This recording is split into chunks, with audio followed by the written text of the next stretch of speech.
Hello, everyone. Thank you all for being here. Thank you. I know it's evening time and it's late, but I'm here. Okay. Thank you all for being here. There's a lot of good stuff going on. Not good stuff, but it's a lot of stuff to keep you busy. That's what I'm saying about good stuff. But something is good though. I'm not going to get up and dance. I'm not going to get up and dance. I'm not going to get up and dance. But it is kind of good. You know what I mean? Because, some people, I'm not talking about everybody now. Let me just say this here. I'm not talking about everybody. But some people need to learn to sit down. Make sure my phone's not on where it would ring. Some people need to just sit down. Just sit down, take a seat. Because you don't need to be up running around doing nothing. But anyway, thank you all for being here. Let me get serious because y'all know I clown a lot. But let me get serious. Everything is alleged. This is my opinion only. And this video that I'm making is for educational and entertainment purposes only. Now, in this video that I'm making, that's my phone on. I'm sorry. I thought I had just turned it down. I'm sorry. That's my phone on with my live on. But anyway, let's go ahead and get the house rules out of the way so we can get started tonight because we got a lot to cover. Okay. Let me just say, I'm going to welcome everybody to the Pink House. Now, I'm only carrying this on two of my channels tonight, which is Pinkie the Housewife and Pink Global. Okay, so no matter what house you're in, thank you for being here. Pinkie the Housewife and Pink Global. And I go by Pinkie on all my channels. So, because that's my name. Why would I go by anything else? But welcome to the Pink House. And make sure you all hit that like button coming in. If you did not hit that button coming in, you better step back out and go hit that like button. You better hit it on your way in and do something. I don't care what you do, how you do it. Just hit that button. All right. And because that's the only way I'm going to get subscribers. When I say that's the only way I'm going to, not subscribers, stay in the algorithm. I need y'all to do that for me so I can stay in the algorithm. So let's go ahead and do that. And then the next thing I want y'all to do, and hit it on both of my channels. Don't be playing me. Y'all really be playing with me. Y'all be thinking I'm not catching on. You just hit it on one channel. No, I got three, but I didn't say you got to do all three tonight. I just said hit it on both of my channels. Okay? There's the other channel, Pink Global. Hit it on that one too. So if you're going to hit the like button, just go ahead and hit both of them. Okay? Now, but come back. Now, also, I want you to subscribe to my channel. Okay? Yes, I want you to subscribe to my channel. While you're at it, just go ahead and do that. We'll just make things easy. While you're hitting that like button, just go ahead and hit subscribe. Just do it all at the same time because we're going to make this easy. Because y'all wear me out with this stuff. I'm serious. Y'all, when I say y'all wear me out with this, you wear me out. Because I get tired of saying that. I get tired of asking. Now, I'm not going to beg, but I just get tired. Okay? But let me go ahead and thank everybody. Thank you guys for being here. I didn't know he comes on this time of time. Oh, but anyway, so we're going to, let me see who all we got here first, because y'all know who we're going to be talking about. Super Mayor. No more Super Mayor. She ain't no more Super Mayor. Well, some people I think she still calls herself that. But in my book, she's not a super mayor no more. I don't think she ever was in my book, but I just went along with it for a great storyline because that's what she wanted. She wanted us to call her super mayor. Okay, super mayor. And, okay. So I don't know. But anyway, let's go ahead and get with everybody that's here. Okay. I got my, ooh, Lord, super champ, superhero, Black Titanic, co-host, boots on the ground, reporter. Oh, what you guess?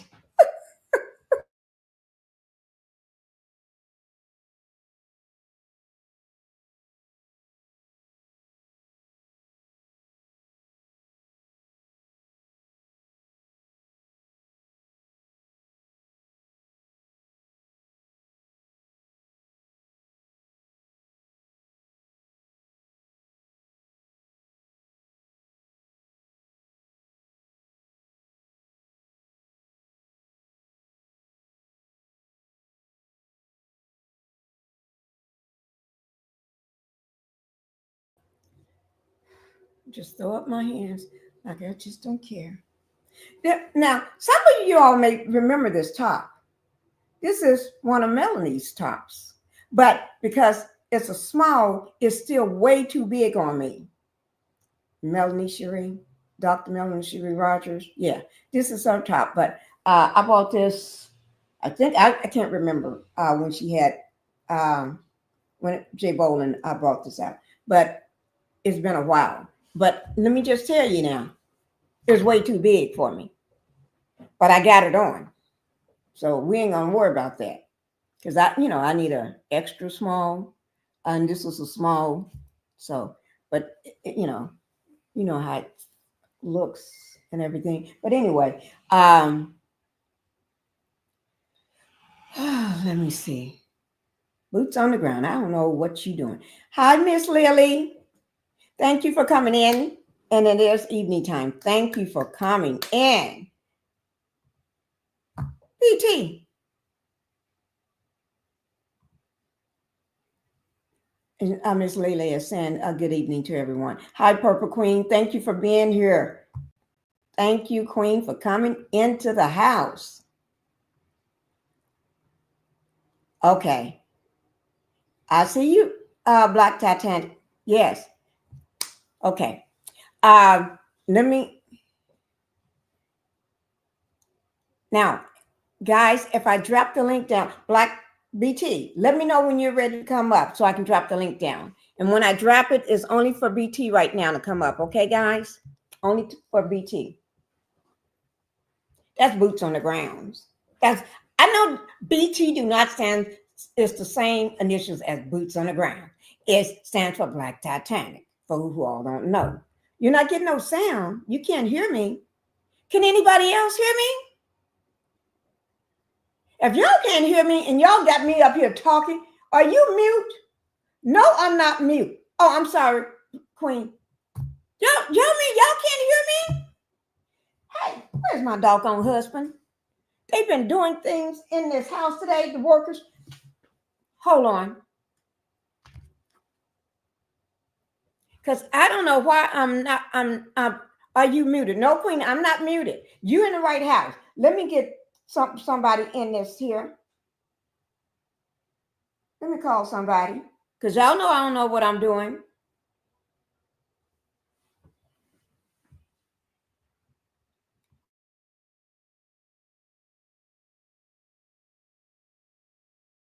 Hold on, husband. Now I can. Wait now. If y'all can hear me, put a 1 in the chat. Eyes know you see my writing, but eyes can't see you. Blessing to you, and go ahead with your program. Okay. Hey, husband. Wait now. Okay, you can hear me, Purple Queen. Somebody else, put a 1 in the chat. No, I can see you, BT. I can see you. BT, let me just drop a link in before you run off. Let me just drop this link so you can see whether you can come up, because I don't want to have to go beat nobody down right now because I don't feel like it. Because I already been sent. Husband, can you step in here for a moment? Okay, thank you. See, Queen, you can hear me? BT, Everybody else say they can hear me now. Y'all just, oh Lord, BT. I'm gonna stay. I'm gonna be good. I'm gonna be good. Thank you, Queen. Thank you, Purple Queen. The two queens in the house said they could hear me.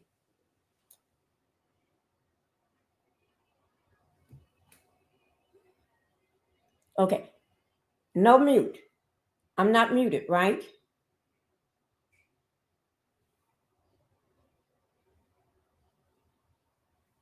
I'm not muted, right, guys? Okay. See,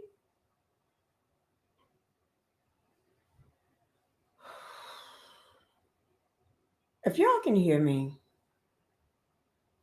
just say yes. Put another one in the chat because somebody's playing with me. And if y'all know Queen Common Sense, y'all and other Purple Queen, y'all know I don't like nobody to play. Y'all know I don't like nobody out of my chat playing with me or somebody down in my bushes playing with me. And they's telling Black BT is saying she can't hear me. Then she's saying, okay, because I'm trying. Y'all calm down. Let me. I don't have. Okay, because y'all know me. I be trying to stay on the right path. I'm already about to want to send somebody a plane ticket so they can come down here so I can whoop their tail. I will do that. And she know who I'm talking about. So I'm not going to say nothing. I'm not going to say nothing. I know you're in the bushes. I heard what happened. I know you're in the bushes and I heard what happened. Don't mess with my chat. Don't mess with my chat. Just do like you always doing. I don't know you personally. Just sit down and be good and act like you don't know me. Okay? But you did say my name today. Don't say my name. Not to her no more. Don't say my name to her no more.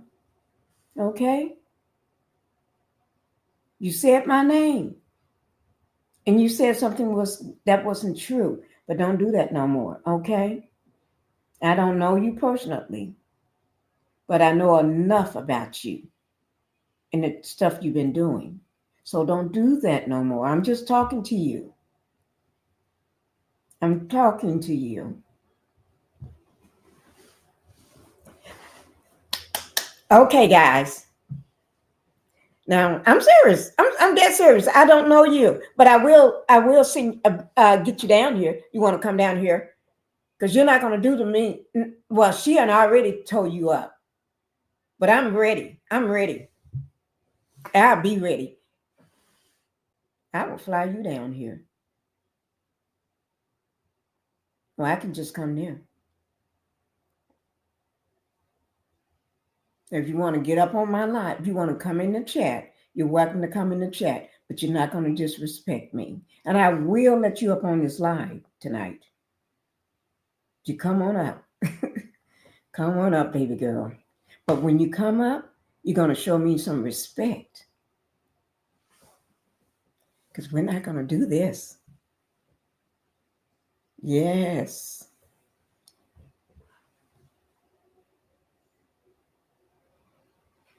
What'd you say, Queen? People regularly the soup coolers a little too much. Yes. Black Titanic, I got you, baby girl. I got you. Girl, don't say my name no more because what you said was a lie. A lie. Okay? So let's keep it cool. Now just stay down in the bushes like you always do. And we're cool. I never said nothing to you. I don't know you, but it's almost like I know you. So just be cool. Black Titanic, when you get time, you can come on up. Okay. Now, sorry. What do these people? Oh, Lord. They be pushing. They be. Oh. Okay, let's go ahead and get started. We got to talk about Miss Mayor here. This is who we're getting ready to talk about right here. Tiffany Henyard, Super Mayor. We're going to talk about super mirror. And y'all, let me just say this one thing. You all know. Is that your dad? Is that your dad? No. Let me let him know I don't need him now. They can hear me. Wait. What? Okay. Y'all, I got a lot of stuff going on. I had people out there working this morning. I'm good. I'm just letting my husband know I'm good. You don't need to rush in and try to fix something for me.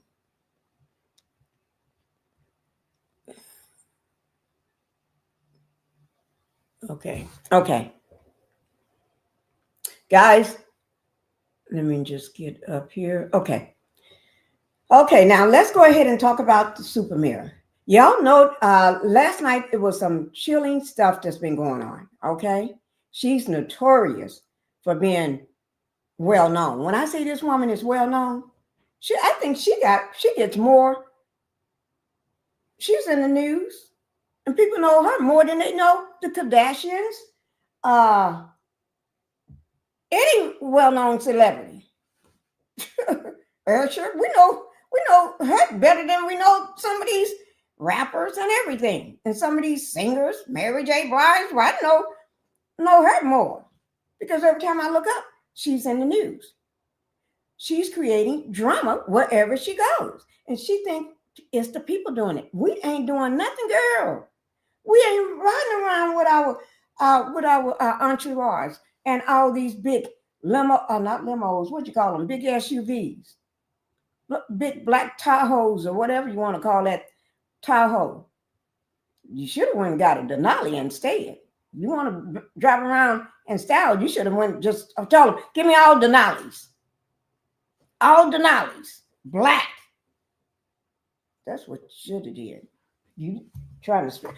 That's what happens when a person that never had no money, never had no power or no money, and come from nowhere, get in a position, and then they screw it up for the next person just looking just like us. But you ain't screwing it up for just the people that look like us. You're screwing it up for everybody, even the people that don't even look like you, because they always counting on you.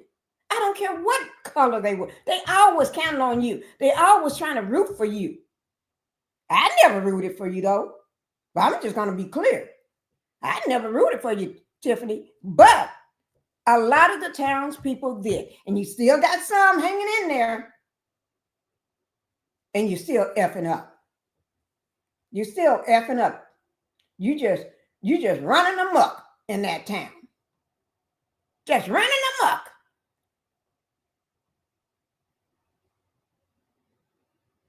I'm not going to be jealous, because I wouldn't do that. If I'd be jealous and a thing, be jealous, girl, you have that hair be looking good though, but on somebody else's money. Them clothes be popping, but on somebody else's money. Those nails and everything be popping, and shoes too, but on somebody else's money, on the taxpayers' dollars. They pay you enough.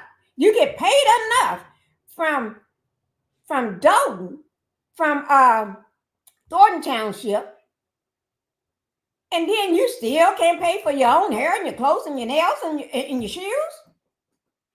You still can't pay your landlord.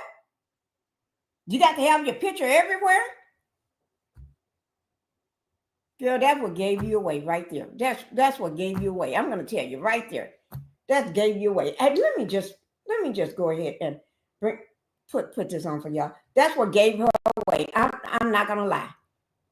I'm not going to lie. It gave you away. You acting like a black person that never had anything. Well, you're black though. But you know what I mean. I can say the same thing if you're a white person that never had anything. You acting a fool. You show everybody what you was doing.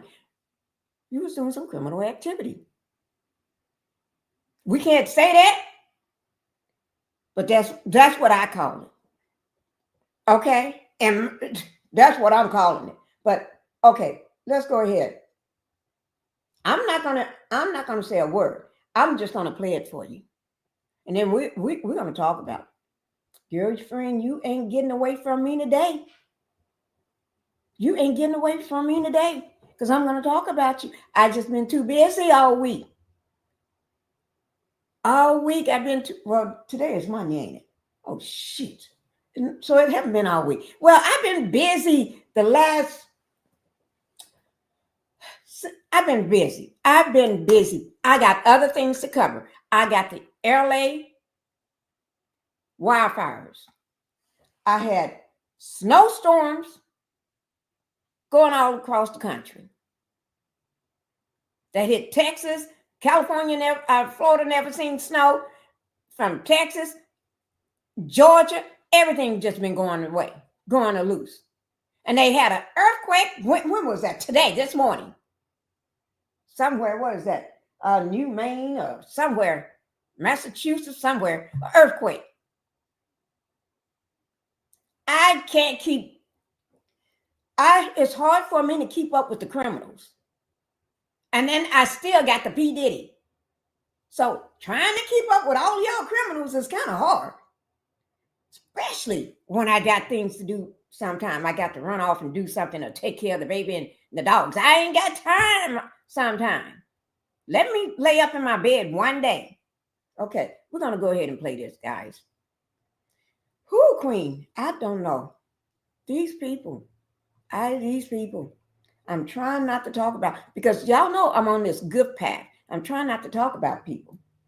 So I'm on this good path, okay? But this is coming from NBC, Chicago. Right out of Chicago, Tiffany. Knock, knock, knock. They knocking at your door. But anyway, the information is going to be down in my description box below my video for the credit for NBC Chicago, okay? Now, they got 8 hours on here that just happened. Probably more like 9 or 10 now. I had, like I told you, I couldn't go live today because I had workers here this morning. This shirt is so big. I had workers here this morning, so I couldn't go live. So that's why I'm here right now. All right? So we're going to go ahead. And I'm going to leave a caption on because some people can't hear as well as others. So this is a better way as well. All right? So I'm going to leave a caption on. And I'm going to try to do a full screen, but sometimes I notice when I do that, it spins. It's just, and I don't know. Don't ask me why it does that. But we're going to try first time. And how many days? Thursday, Friday, Saturday, Sunday, Monday. It's going on 5 days. I'm going to try it 5 days. Okay? The mayor of Dolton was back in a courtroom today. Let me just hear. Can y'all hear that when he said Mayor Dolton? Did y'all hear that? I want to make sure my queens can hear it. Miss Lily, all of y'all can hear that. BT, hang out. Okay? BT, can hear it. If y'all can hear it, just let me know. So I play it. Okay?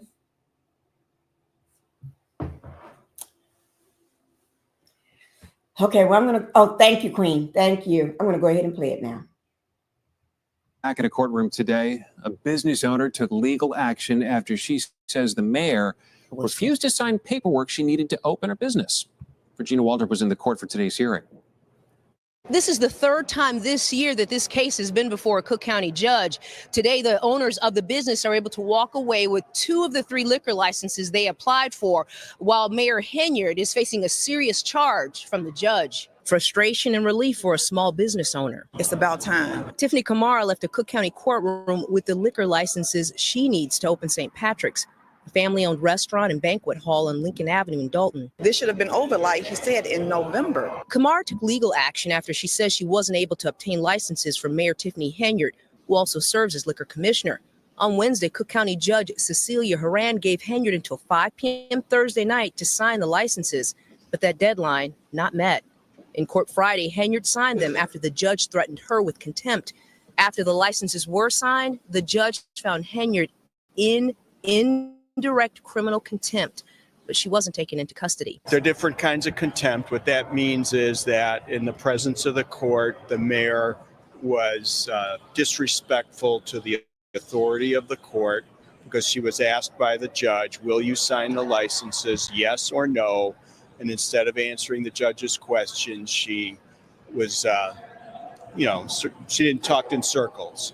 So because of that, the judge held her in indirect criminal contempt. Max Solomon is Henyard's attorney. It's very important for the people to understand that the documents that were signed today had another entity on there. And So that was the holdup on your. that was the holdup. That was the only thing. Kamara says she's lost time and money. She says she wants Henyard to pay. We want her to be fined. We want her to pay my client's attorney's fees, and we want damages. We are wasting money every day. This building, nice building that people could have used, and jobs. As for that criminal contempt charge, the judge is giving Mayor Henyard time to respond. This matter heads back to court next week. Reporting from Daily Center, I'm Regina Waldrop, NBC5 News.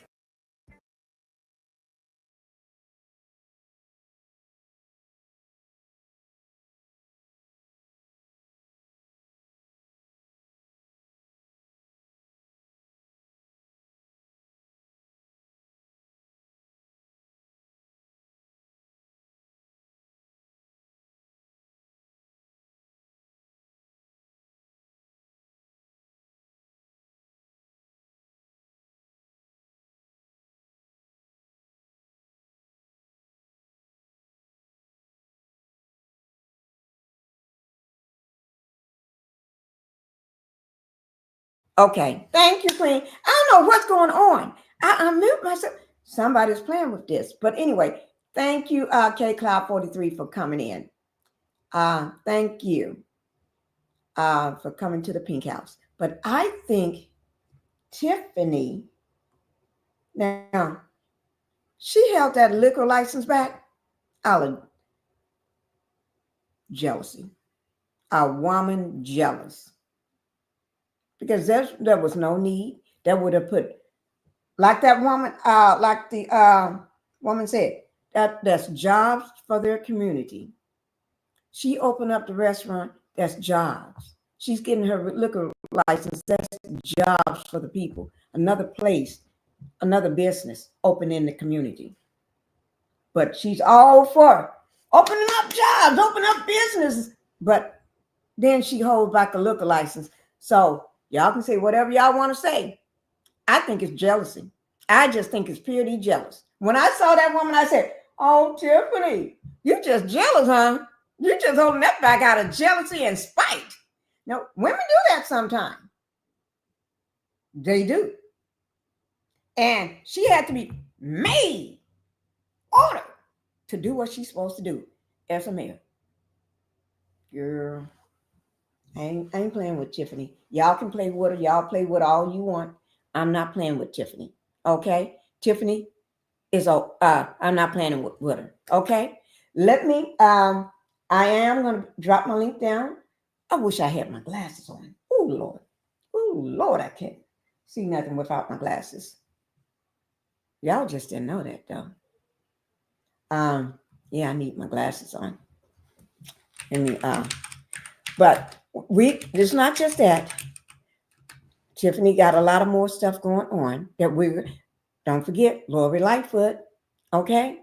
We got Lori Lightfoot, still on her.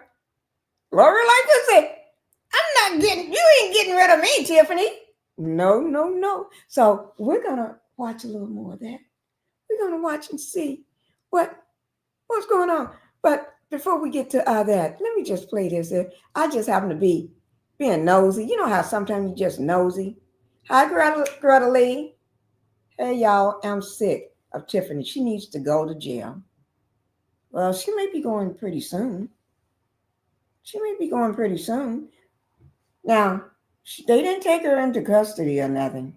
She just walked out of there mad. But let me ask you all, have y'all noticed something before I get to the next video? Let me just ask you all, have y'all noticed something? Before, when she was living a big lifestyle, you know what I'm saying? jetting up, flying to Las Vegas, staying up in the biggest, nicest hotels, going to here and going to there, and riding in all these big SUVs, right? With all her people behind her. She got more bodyguards and security than, let me name a big time superstar. Somebody that's not going to get mad if I say the name.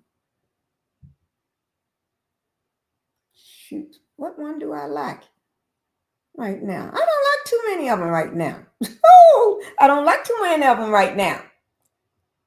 Shoot. Let me see. Well, just say a superstar, okay? Because I ain't too many of them I like right now because they all are. They all.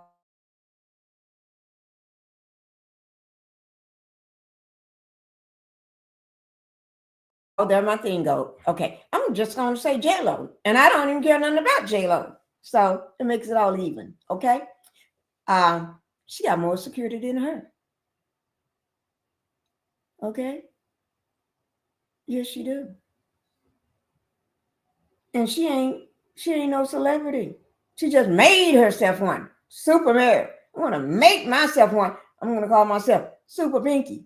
Okay, but anyway, Lori Lightfoot ain't gonna get off that neck of hers. You know, I try not to say that word. I try. Hi, Sharon. Thank you for being here as well. I bet Tiffany has mismanaged a lot of money. Oh, yeah. Ooh, that's what Lori Lightfoot told us. She brought out that's why I'm getting ready to bring up Lori Lightfoot. But before then, Taffy, I tried to call you today. Hello, Pinky, in the chat. I'm feeling drained. That's why I was calling to check on you. So I've been hanging in the bushes today, watching your show. Okay. Well, just hang in the chat and watch my show. Because people in the bushes right now, some of them, one of them, if you're in the bushes, I may have you to go ahead and knock somebody out for me. Okay? Just give them a slap. You know? Don't say I did it, though, because then they'll come and get me. But anyway, yeah. Let me know who you see in the bushes, though. If somebody in the bushes, keep an eye out, Taffy, okay? So if somebody in the bushes that don't need to be in there, let me know. Okay? Greta Lee. Hey, Taffy. Making you being safe in Cali. Hope all is a lot better. Yeah, I just thought about something, Taffy. You know what? What I just thought about?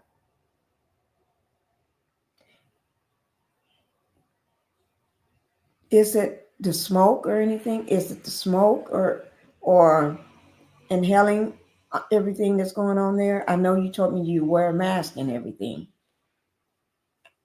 And I was going to go live today on the California fires. Every time I attempted to, things just kept popping out. I had a lot of stuff going on. People working. So making noise.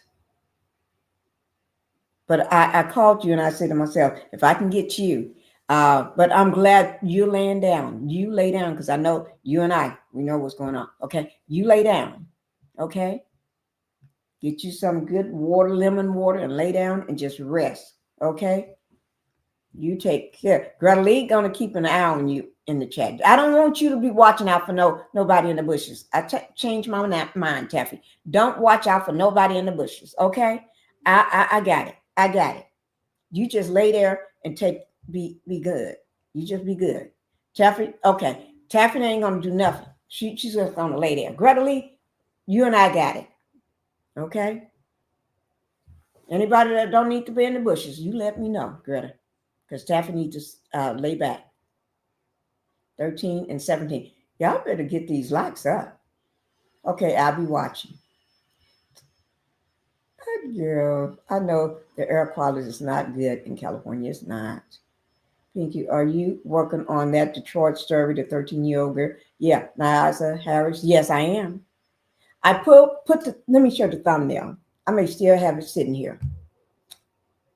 Remember? I don't think you was in my chat. See that thumbnail right there, Gretel? I don't do a thumbnail I don't make a thumbnail just to make one. When I make a thumbnail, that means I'm doing a story. I already got the thumbnail up. I even got another picture of her up without the thumbnail, and I got the information sources already collected that I'm going to use.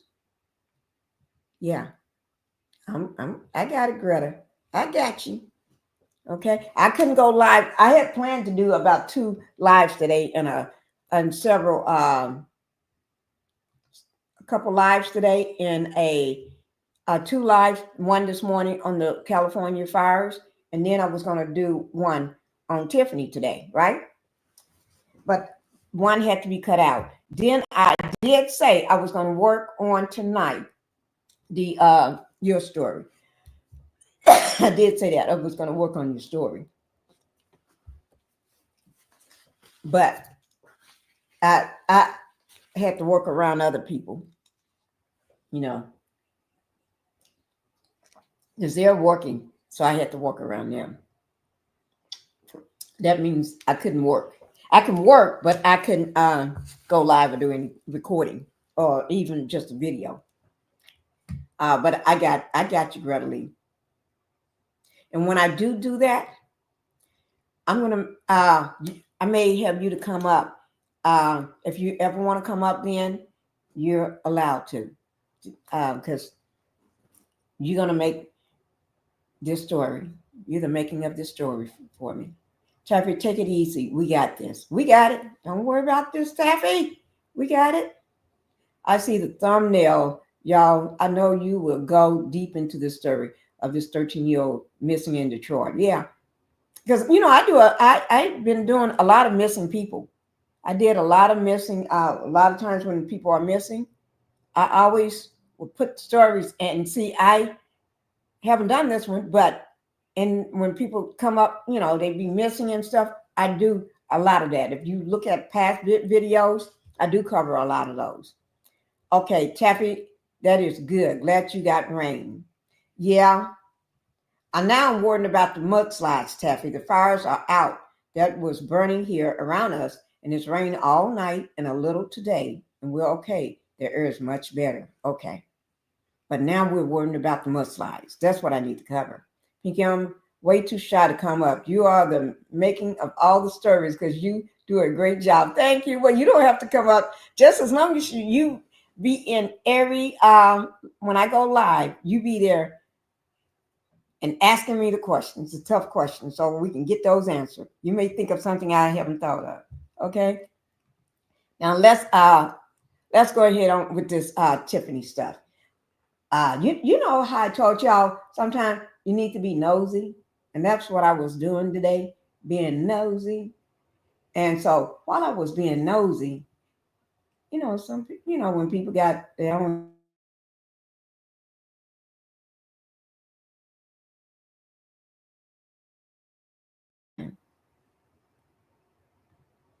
I will be in every live because I want this story to get out. Yes, okay, I understand.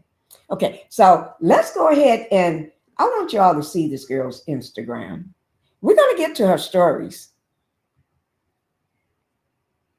Let me just show, because I get on, is that being a troll? Trolling people? I don't know. No, I don't think so.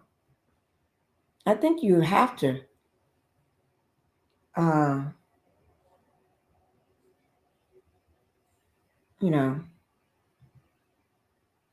okay. There she is. She got her mayor picture. Look. She got her picture right there with a red dress on. Look at her. Yeah. Make sure. Okay. And have y'all ever noticed she's always doing her let me try to get it up. She's always doing this. Yeah. She wants to portray love, caring. I'm with you. I got you. I'm your mayor. You're my people. That's what she's trying to say without saying it. Trust me. What she thinks she's a movie star or something. That's what she's trying to say. And she did a thing talking about she is Dr. Martin Luther King. She's here because of Dr. Martin Luther King. Outside at something. And I do have that video. And I'm thinking of myself when I heard that. I can say that a lot better than you can. Because I'm closer to somebody that knew him for real. Went to school for real with him. When he went to college. So, girl, she's making a big scratch. Yeah, but I don't know. Okay. It was one of these videos. It was one of them I wanted to show you. I can't even remember which one. She got so many of them. Here we go. I'm not going to play the music and everything. She had to, while she was standing outside, I think it was just recently, not too long ago, she had on the same shirt and the same hairstyle. So in this event, this is in September though. This is September the 21st, 2024. So, she do think she's a superstar. Yeah, Tiffany thinks she do. She thinks she's a superstar. And if you ever notice, let me just tell you something. With Tiffany, she aligns herself with a lot of men. And I'm not saying nothing wrong with that. The reason why I'm saying that is because men, she's a little bitty thing. They want to protect her because she's so cute to them. She used, there's no harm in using your beauty to get what you want. But she's using her beauty to commit crimes and criminal activity, allegedly, by using the people's money and the people. You see what I'm saying? So I can see if you're out there doing your own thing, got your own cosmetic line, and you're making some lipsticks and some makeup and stuff, like somebody else we know, like Stormy Steele, in my opinion, yes, I said her name, and then taking the people's money, and they don't get the product, and then when they do get the product, then it's half baked, half cooked, tear up your skin. Then when you try to send it back, oh, I don't want it back. You can't send it back to me, but I'm not going to send you your money. See, now they're doing two different things. Hi, sweet tea. Thank you for coming over into the Pink House. Oh, you're in Pink Global. Thank you. Thank you. You're number 7 over in Pink Global. Okay, thank you. And see, now she's doing it through a company that she called her, Stormy still calling herself, owning, taking the people's money, giving them half-baked. When I say half-baked, the stuff ain't right. And then don't get their money back and then blame me. Was it UPS or somebody or everybody else why they stuff ain't got there and trying to say they stole it and all this stuff, allegedly. This one, Tiffany, is using her position that pays her a salary. She get paid from Dolton. She get paid from Thornton Township. She makes a lot of money. And then she using the people's money. They paying you to steal their money. They paying you to take services away from them. Just like when you didn't pay the license on the buses, the vans to take the people to doctor's appointments and pick them up and drop them off and take them where they need to go. The elderly. They ain't got time to come out there and hound you about why is a license insurance is not paid. Why you didn't pay the insurance, not the license, but the insurance. That's the same thing. I'm so used to thinking an insurance agent kind of frame. But why you haven't paid the insurance on the van? For the vans. You didn't pay the insurance for a lot of stuff.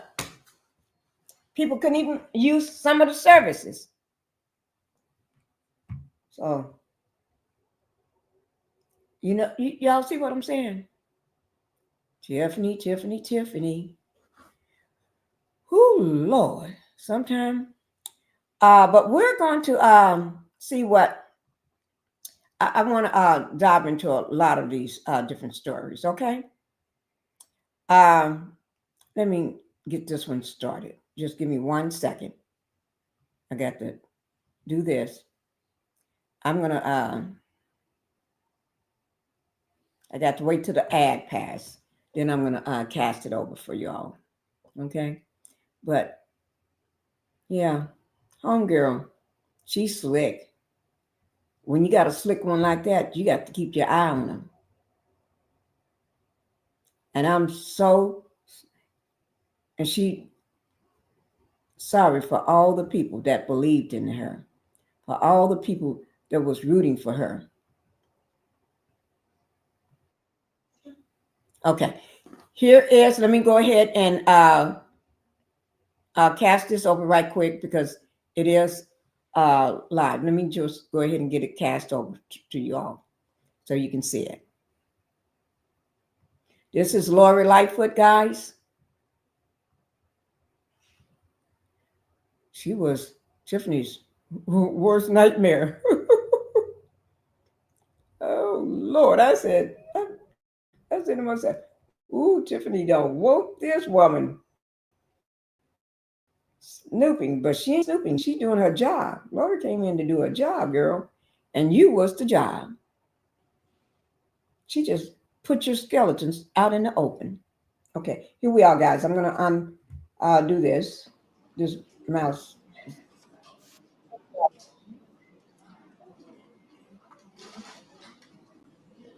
ABC. The question is a question 7. of whether the village will be able to get federal or Eyewitness state funding to bail and us slide. out of this mess.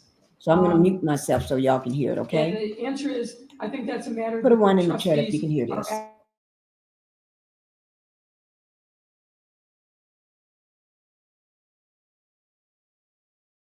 findings been given to the FBI and any agency concerned.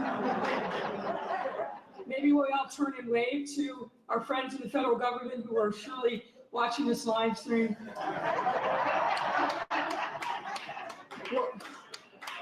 What I will say is we have been in contact with members of the U.S. Attorney's Office who are investigating this matter. I know that the FBI has also been in contact with various people who have information about the allegations that are here, what they intend to do and the timing of that. No one really knows except for them.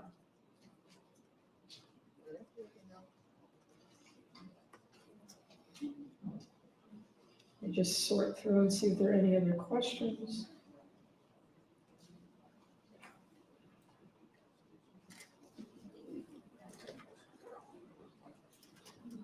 Someone asked, the $5 million grant, was it mismanagement or theft that we did not get it? As I mentioned before, there's a process by which a municipality that gets an appropriation has to claim it. There's no evidence that that process was followed.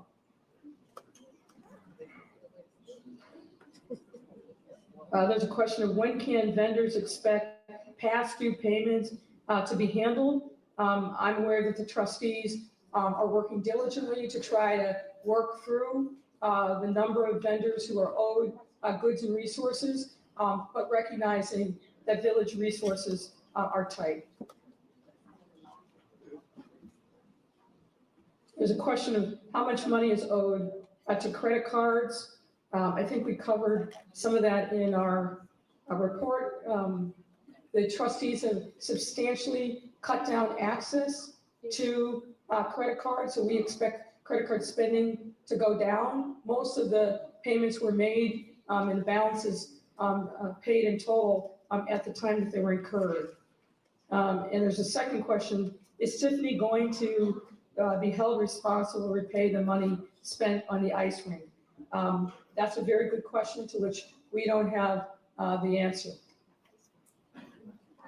Okay, all right, we've got final 3 questions.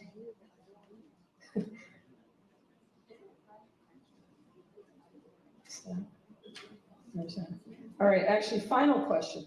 The others were request to get a copy of the PowerPoint deck. How many laws have been broken? Good question, but impossible to quantify. Thank you all. Thank you all for your time and attention.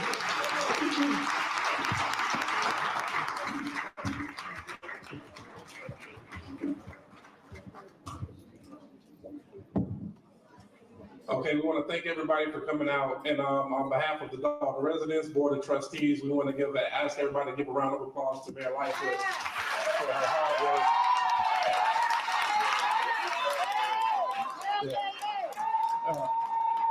We were working diligently. This has been very critical. There's a lot of people there. To start to get a picture of what's going on, so we can begin working on that. So Mayor Lightfoot's influence has really been tremendous on us getting on the right path. You know, one thing that I wanted to make sure that I mentioned, there were a significant number of folks that didn't cooperate in this investigation, either because they were scared or they chose not to. And there were some people who didn't cooperate initially, but then I'll say saw the light and did. And I want to call out one of those people was Keith Freeman, the administrator. He was definitely Team Henyard early on and wasn't particularly cooperative, but sometime late last summer, clearly had a change of heart, and it's been very instrumental in making sure that we got access to the financial records that were critical for us to be able to provide this information to you. So I just want you to keep that in mind, and thank Mr. Freeman for what he has done to work with the trustees and legislative council to make sure that there was more transparency, particularly around financial matters for the village. Thank you all, and good night. I got to clap on that one myself, too.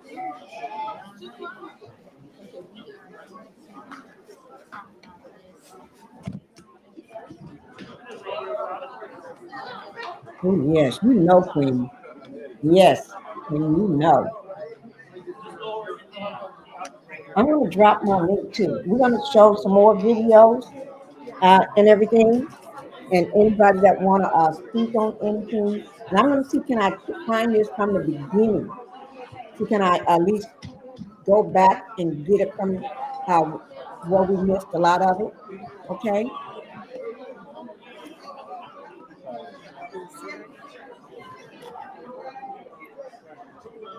This is great that everybody was able to get in there. And I don't think everybody's just, let me just pause. I don't think everybody was just from Dolton or, you know, I think these are people from, because this has captured, this is everywhere. She made this not just her town or her state news. This is world news. She had made this into a world news. Everybody, I don't care what state you live in or where you living now. I bet you some people probably say, oh yeah, I hear about Tiffany Henyard all the time. Yeah. She is everywhere. She had made herself a local. She wants to be the local celebrity for the town. She wants to run the town like she's running her household.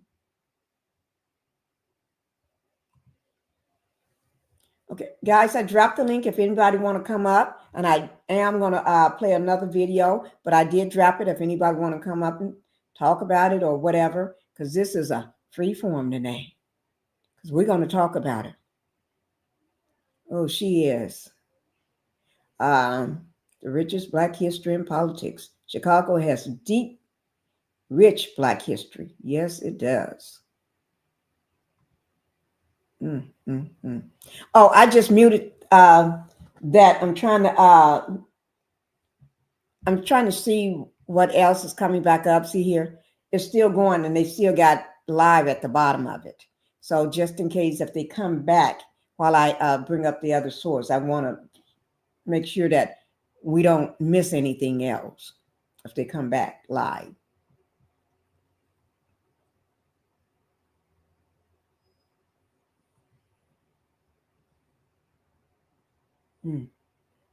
Tiffany has got herself into some stuff. And I'm glad Lori, I did that story when she did the report and brought out all the information, how she got the whole town in debt and everything. Let me see, that was ABC News. Now, Fox 32, Chicago. Let me see, would they, oh yeah. Because I want to see a look, wait, I'm trying to find it where I can get it back from the beginning. You all know what I'm saying? But I'm going to keep my eye on the ABC 7 because I don't want to miss in case they come back live again. I really don't want to miss that. And I don't think y'all want to miss that either.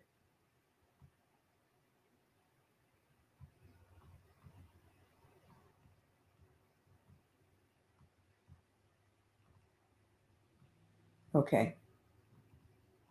Oh, Lord.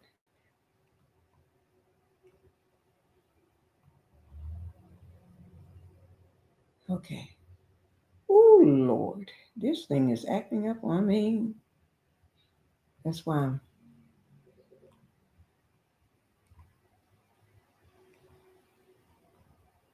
Okay. While I try to find it from the beginning, I'm going to let this live from ABC roll. But we're going to look at what Fox 32 is saying about, because they got Fox 32 Chicago is going to be in my description box. But Lightfoot to release findings into Tiffany Henyard spending in Dolton. Now, that's what we missed from the very beginning. And where I got to get that from the very beginning. I'm going to see, can I find it from the beginning for you all? Because I want to see it from the beginning too. Okay, here we go, guys. I'm muted. And tonight, former Chicago Mayor Lori Lightfoot would hold court in the village of Dolton. Since last spring, she has been looking into Mayor Tiffany Henyard's alleged misuse of taxpayer dollars. Casey Cronus is live with a look ahead. Casey.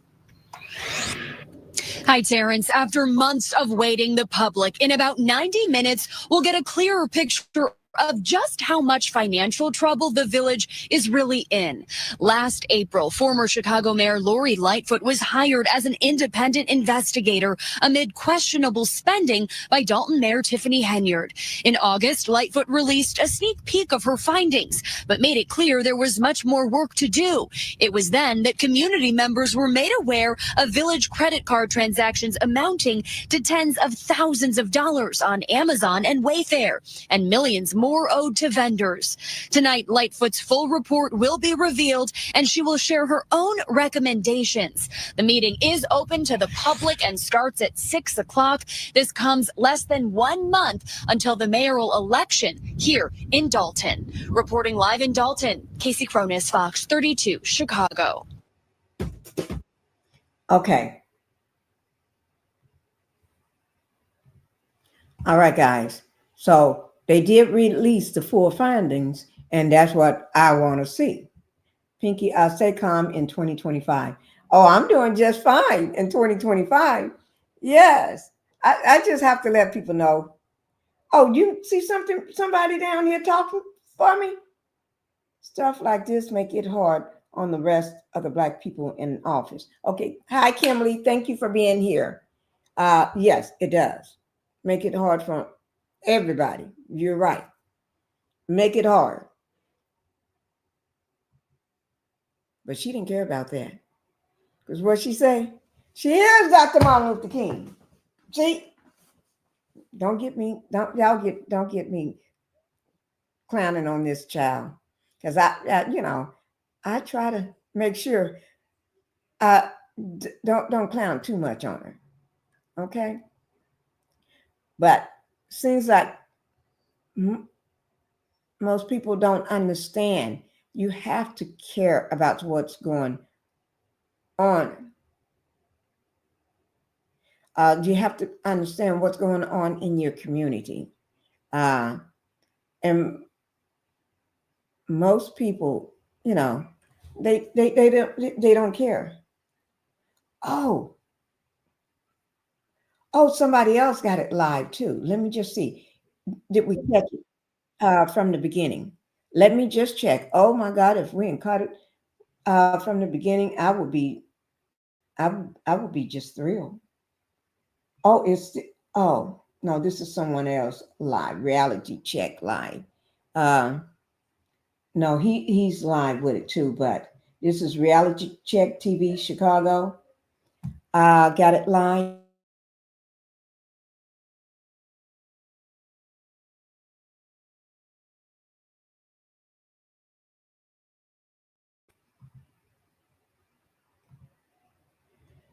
But what I really want to do is, hi, Miss Tina. Thank you for coming in.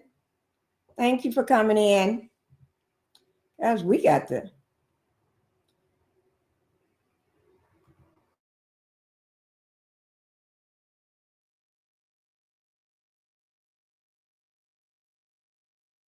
on in my where I live, and also I'd be very into what's going on in my community. Yes, I do, and the world too, as well. But I don't do it all on social media. When you do hear me say something, I may say it quietly, but yeah. Let me see let me unmute this and see.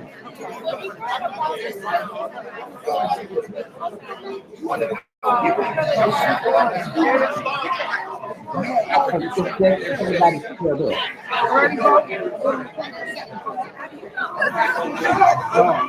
But hey, outreach. What I really want to do is just find the whole report from the very beginning. I'm just down on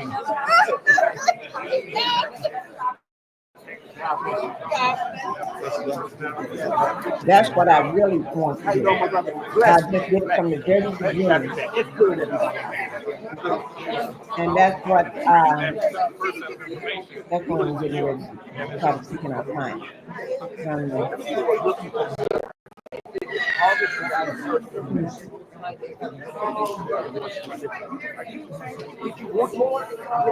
No, I didn't want more. And we're trying to run the Wait, let me do this, guys. Let me take that one down.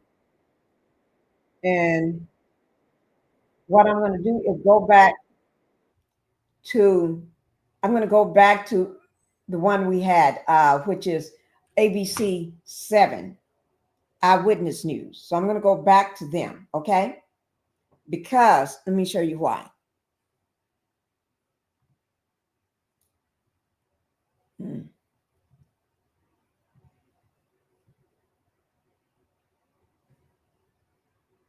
Pull them back up.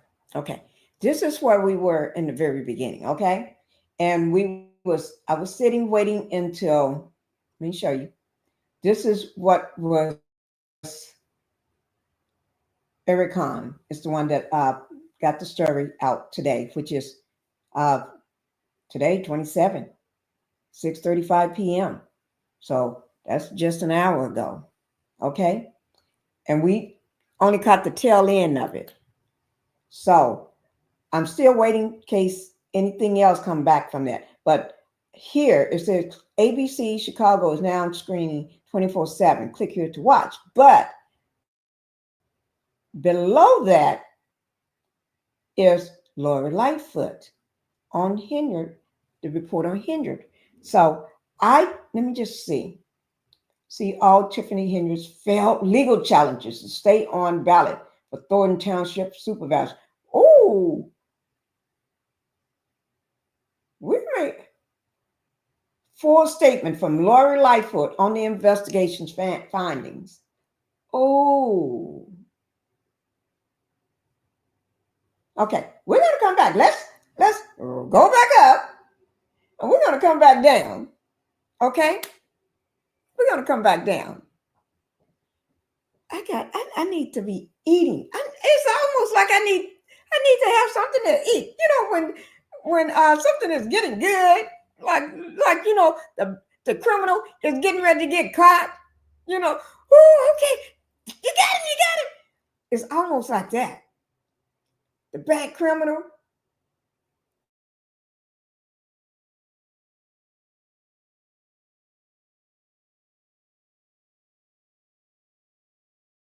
Popcorn. I don't know what's going on. It's trying to go out on me. Let me hit the. Last summer, Lori Lightfoot's preliminary report showed a village more than $3.5 million in the red after having a more than $5.5 million surplus around the time Tiffany Henyard became mayor. But tonight we're expecting much more detail. Yes, the former Chicago mayor, who's now in the private sector working at a global management consulting firm, was hired last year by Dolton trustees to investigate the village's finances and found soaring expenditures in 2023 on at least half a dozen village credit cards, including more than $43,000 in Amazon purchases in a single day and thousands of dollars spent at Wayfair and Best Buy.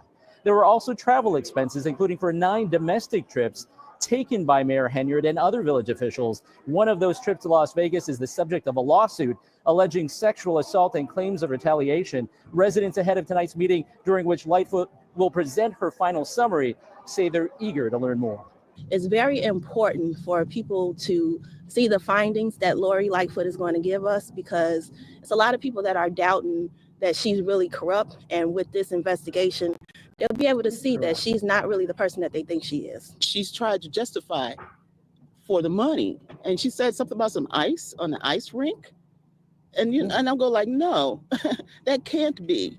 Not $43,000 with the ice on an ice rink. I don't believe it.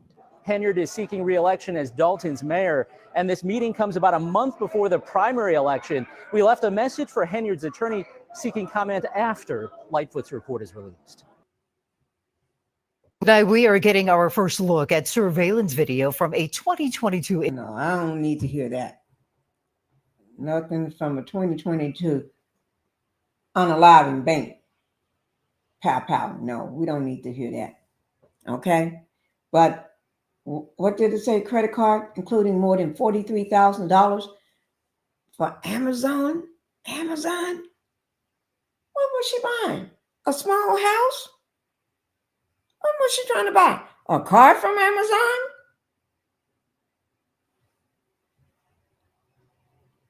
In a single day? That's a single day. What was she trying to buy? A motorcycle or something?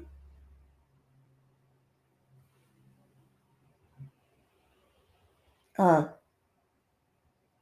part of a house and say, I'm buying all the building materials through Amazon so y'all can add on to my house that she's renting. So you can build me a house or something. I don't know what oh my Lord, I tell you. On the village credit card. You don't give that woman a village credit card. You don't give her no credit card. The minute you see the first purchase, like Amazon something, oh Lord, somebody go get that credit card. Tell her you need to look at it because something is wrong with it. Oh, Miss Superman, that Village credit card that you got, I had to get you a new one. Can you give me that one back? And I'm gonna bring you the new one when they send it. Just so she'll think something is wrong with it. Then when you go, we got it. We got the credit card. Now y'all keep this credit card. Don't give it to her. When she asks, well, what do you do when she asks what's the new credit card? Oh, just play dumb. Just start laughing up in her face. Because a criminal know another, the criminal say, oh, I've been caught. Because they took the credit card from me. I've been caught. She ain't going to protest too much because she's going to think, wait now, is they doing it because they know I'm scamming off this card, or they really think something is wrong with it? Let her play and just keep playing down like, oh, time she asked about the credit card. Oh. She was saying, is that a yes or no? Did you say, oh? I don't know. This woman, she cracks me up because I've never seen she is a dumb criminal. Oh my God. Let's see what this is here, guys. This just cracks me up. This was on the 23rd. Oh, she cracks me up. I don't want to see nobody doing jumping up. No, what is that? Gummy bears? Soon as they're not doing the gummies, then I'll show it. Okay, guys. I think is this what we just got through looking at? I don't know. Because I'm cracking up on this woman. Y'all have to excuse me. I'm not going to talk about her like that. Township Supervisor Tiffany Henyard has failed in her legal effort to stay on the ballot in the April election. Henyard filed a lawsuit after State Senator Napoleon Harris was nominated instead of her during a Democratic Party caucus. Henyard claiming that her supporters were not allowed into that meeting, tainting the results.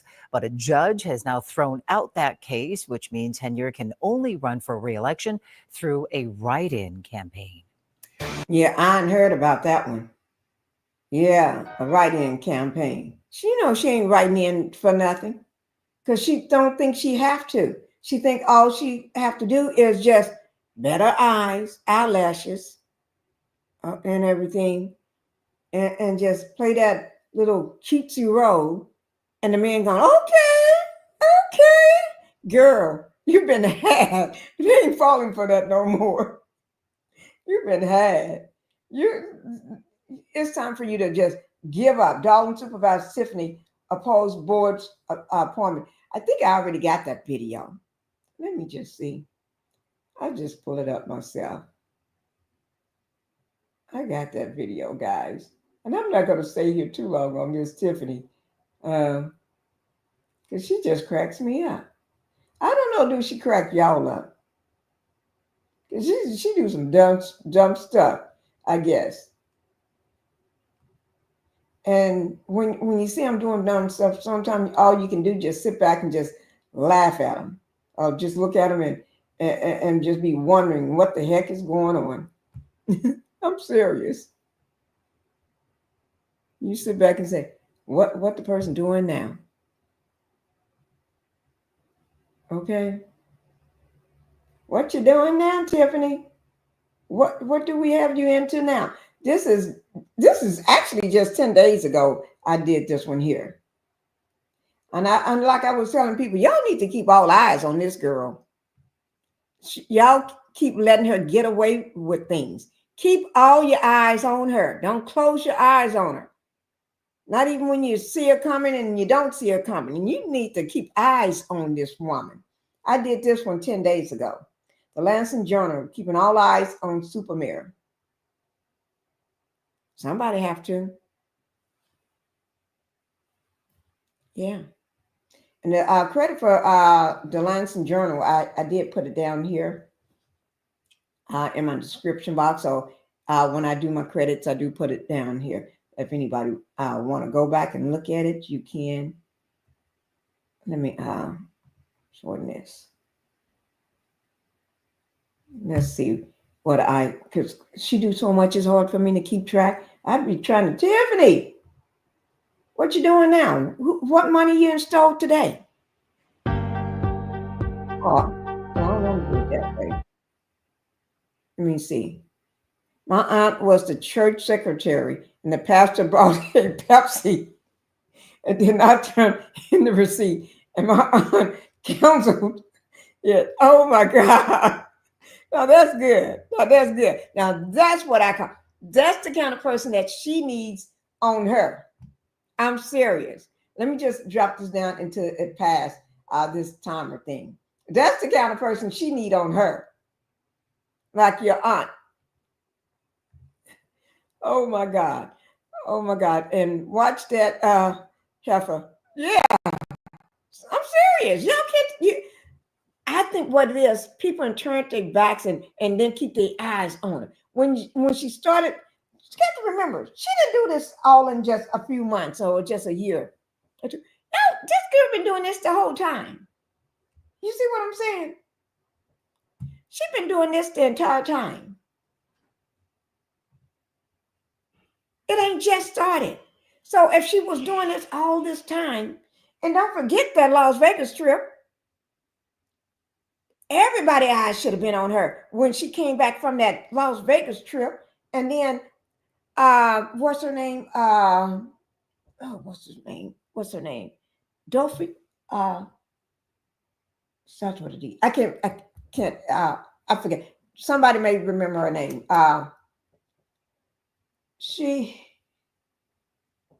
When she came back and told Tiffany what happened, but before she told her what happened, someone called her and wanted to check on her to make sure she was all right. You're right, Miss Pinkie. She's been doing this for a long time. Nobody was checking with this super mayor, with mayor or supervisor, whatever you want to call her. Nobody was, when she keep doing things. Check. Don't check. Oh, she's the mayor. I may lose my job. If everybody play dumb, you ain't gonna lose your job. Somebody needs to stop that. She was betting on the fact that y'all didn't see how she acted in those meetings. I got one. I'm going to show you this short. This one I had to make out of a short for her. Let me do it. I'm going to have to show you this video. Do microphone in front of me. I'm going to have to show you that video. Okay? I'm serious. Y'all need, and she's still running amok. She's still running around. So y'all don't let this girl run around. Because although she ain't doing, I can't say nothing else. I don't know. I don't know, Kimberly. I can't say nothing else, Kimberly. I don't know. I'm trying. Let me see where I started at with this.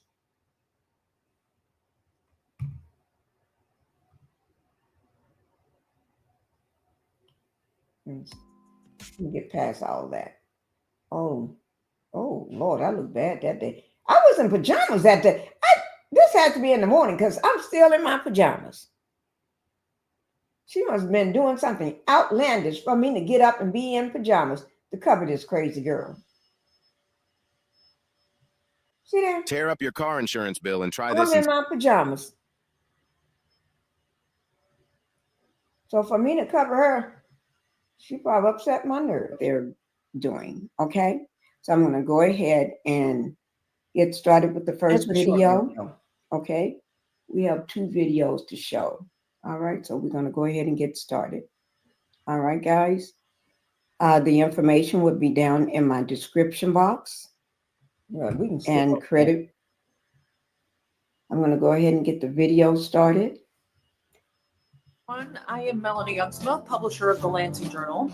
The Lansing Journal is Lansing's only newspaper, and we work hard to keep our diverse community informed and connected. Increasingly, our community includes people who are not geographically local to Lansing, Illinois. That's why and this everything down in my description box. Oh, wait now. I think this is them person to having sign an affidavit. This is Cole. You know, Cole it and, is really weird Paula that they had an event before that was and invite Melody, only, and then only they're having they started letting other conversation people about in like a half an hour before. Into it. It's a situation. So let me see. Did I go into it, or it must be the next video? I'm just gonna see. It may be the next video. I know it's one of them. Go into what she. Yeah, it is. Oh, I must. Well, there's have really a hot. lot of nastiness That's out what there, we're talking about. and that, you know. Let me see. Can I find that video? So this one must be. I'm trying to find what made them. Almost. This is like. To me, it's almost like a welfare check on Tiffany. Tiffany, you need a welfare check. Tiffany need a welfare check. Somebody need to go and do a check on her because Tiffany ain't doing right. She ain't doing right, guys. Let me just pull it back over this way so I can get it straight for you all. Because I really want to see this thing from the beginning. See, let me see, can I find it from the beginning?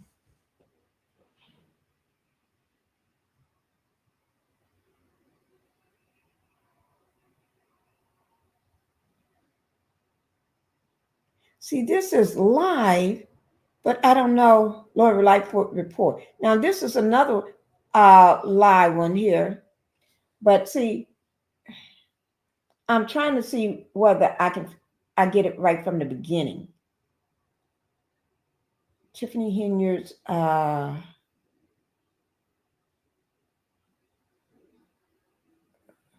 44 minutes ago. Well, let's see. I'm trying to get it as far as I can because I'm not going to let Tiffany run amok. And we all need to see because I'm going to tell y'all something.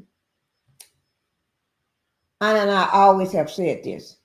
Not everybody watch TV. Some people only watch their phones or from their tablet or something, right? So if it don't come where they can see it on their phone or something, they ain't going to see it. And with Tiffany, you need to see everything. You don't just need to see it from the phone. From the TV if you ain't got it. You need to see it any way you can get it when it comes to Tiffany. Because Tiffany is going to play you like nobody's business. I'm sorry. I said I was going to be a good person and not talk about nobody and drag them. But I'm not dragging her. I'm just saying words right now. Okay? This is still with Fox 32 Chicago. This is supposed to give a breakdown. Let's see how much of a breakdown we're going to get. But this is supposed to be a breakdown of Dolton's current finances. Okay? Here we go. Oh, let me undo that first. Through and largely provide an update to the financial information that was presented back in August. Now, this is from tonight, guys. This is what they was talking about tonight. This is one of the early moments. This is part of we came in at the tail end of it, and we was actually just on the tail. We wasn't even nowhere near the body of it. We was hanging on the tail. Okay, so this is up further. I'm not sure how far up, but we making it there. We're gonna make it because I'm trying to get it where I can get the very beginning. But this is probably the body of it. Okay. So I need to hear this too. We've been provided records that cover the first 6 months of the village's fiscal year 2025. As of October 2024, the village's general fund, which is the fund that's used to account for the majority of the village's operations, remains in a net deficit position. However, the deficit position has decreased or improved from the information that was presented in August. And as of October 2024, the general fund's net deficit position is currently $2.4 million.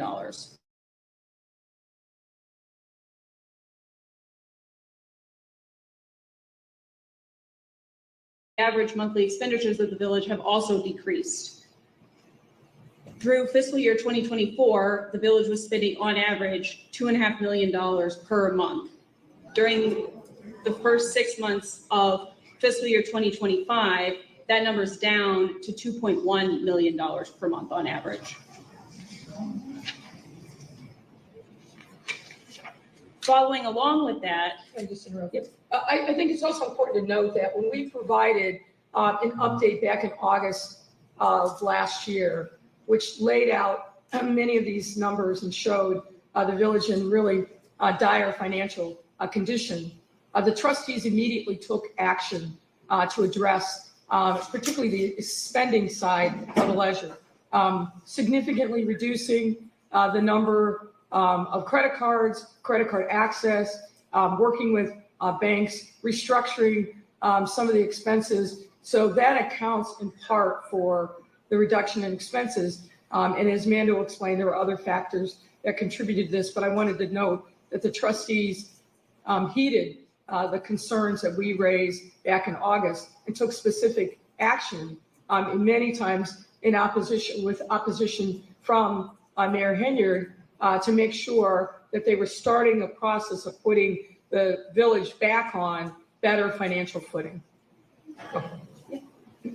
So following along with that, the decrease in expenditures through the first 6 months of fiscal year 2025, the village's expenditures have matched the revenues that came in during that time period.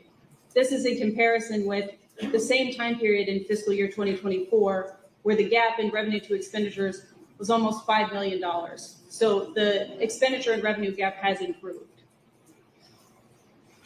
This gap decrease is for two primary reasons.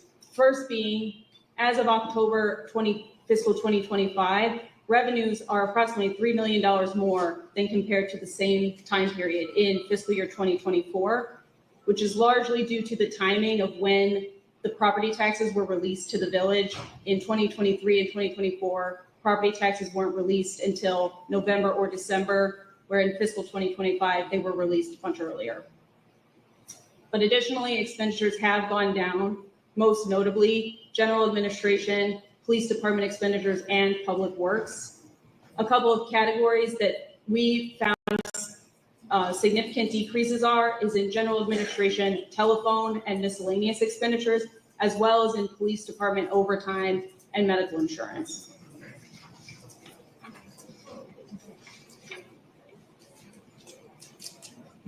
The village's cash balance has remained generally the same since the information that was presented in August. As you can see from the chart, as of May 2024, the general fund had an unrestricted cash deficit of almost 5.7 million. As of October 24, that amount is a deficit of around 5.5 million.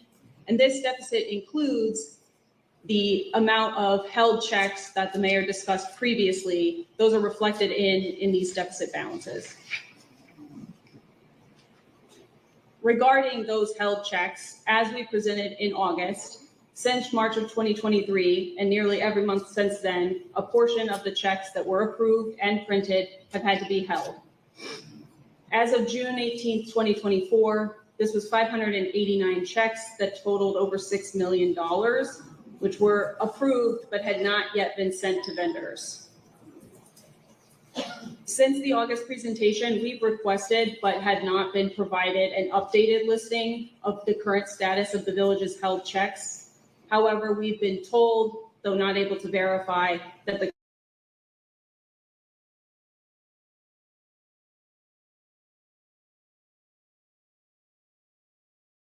discuss the village's use of credit cards. As we discussed in the August presentation, we're aware of 6 different credit cards that have been in use by the village at various points in time from January 2021 through at least June of 2024. Since the August presentation, we did request updated credit card statements that would cover July 2024 through December 2024, but we did not receive any updated credit card records. As you can see from the chart, the use of credit cards steadily increased from calendar year 2021 through 2023. In 2023, the village spent over $775,000 on credit cards.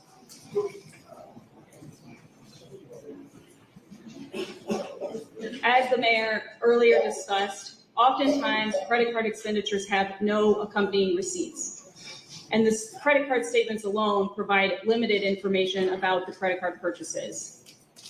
Given this overall lack of available documentation, it is not possible for us to ascertain important information about the village's credit card use, such as who made the purchase, was it an approved purchase, and what was the government purpose. This type of additional information is necessary to perform a complete investigation of the credit card use and to draw any conclusion about any individual purchase. That being said, through our investigation, we did identify certain categories of expenses that stand out, which the village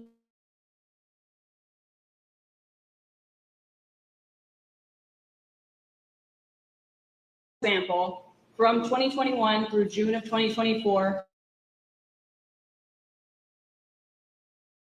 in travel-related costs, things such as airfare, excess baggage fees, hotels, meals, rental cars. There are over $51,000 spent at local area restaurants, as well as expenditures at retailers such as Dick's Sporting Goods, Best Buy, Wayfair, Walgreens, Apple, and Walmart. Now, some of these expenditures, but not all, are reflected on the electronic warrant lists that we were provided and reviewed. However, the level of detail in the description of what the purchase is for varies by purchase. Some purchases have very limited information, and the description is simply the name of the merchant, or a more vague description such as meals or donuts. Others provide more information, such as training accommodations or code enforcement lunch.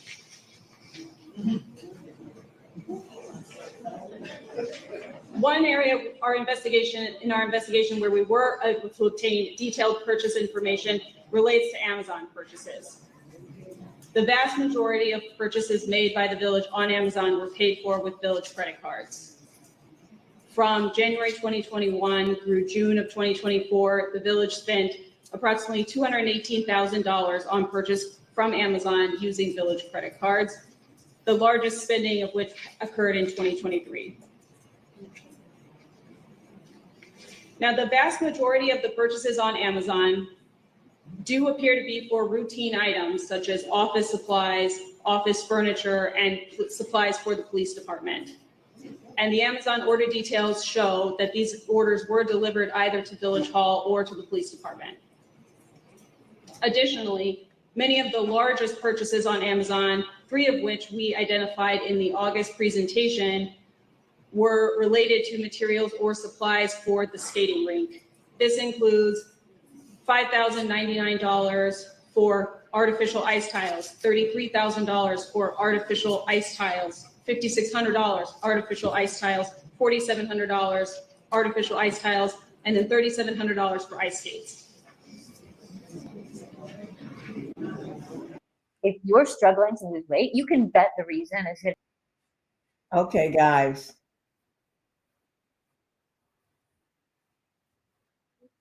Okay. I'm letting this little thing pass.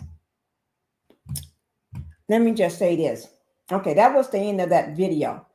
And I got it. I think I found the whole video from the beginning.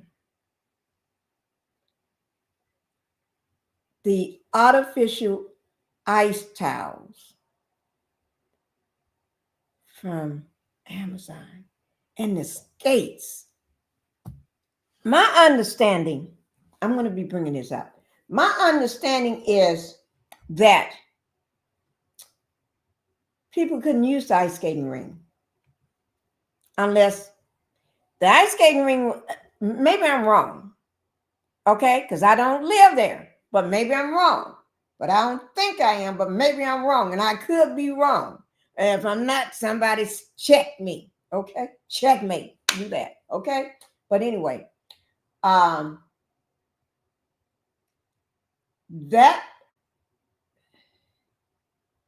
ice skating ring was only allowed to be used for an event that she was having at the event for the community. Maybe I'm saying it wrong, or maybe I'm wrong, but that's my understanding.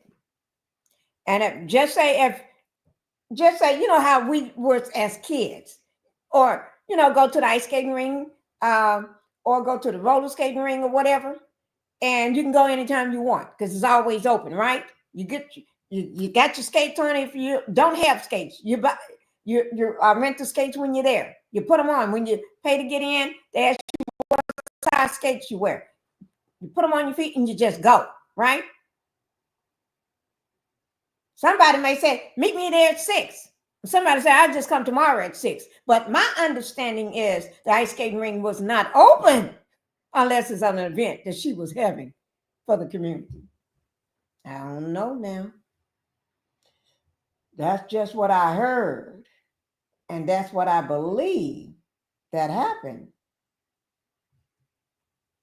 Now, if y'all tell me, I'm just going. I think Tiffany was going on some slippery slopes and things just got out of hand. And when you get a person that never had a credit card like that, with a limit that you can keep spending, and almost there's no bottom to it, she's gonna go crazy. And I'm trying. I tried to do my due diligence, but I'm not talking about people no more. That's why y'all see a different comma Pinkie right now. But this girl, she makes you want to talk about her. Not that I want to talk about her, but she's great for TV. I don't know what great for TV, but she did a lot. She did a lot, and she did too much. And she was overstepping her position. She was overstepping everything. She was stepping over on other people's backs to get what she wants. And that, people, what got me a little pissed off about her. I don't want to see nobody abusing other people to get what they want to get. Get there by hard work. Get there by going to school. Get there by studying, working. Don't use other people to get to where you need to get to. And then pretend like, oh, I did nothing wrong. Girl, she needs to sit down somewhere. She needs to sit down and be quiet.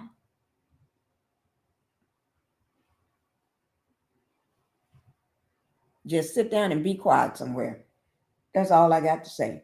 After this one, guys, we're going to see this one here, and then that'll be it for the videos on as much information that I could get. But that don't mean we're gone. But I'm thinking, because this is live, an hour and 15. Not that I'm going to say here an hour and 15, because we ain't already seen all that. Okay, half of it. But I want us to make sure, try to catch it from the beginning.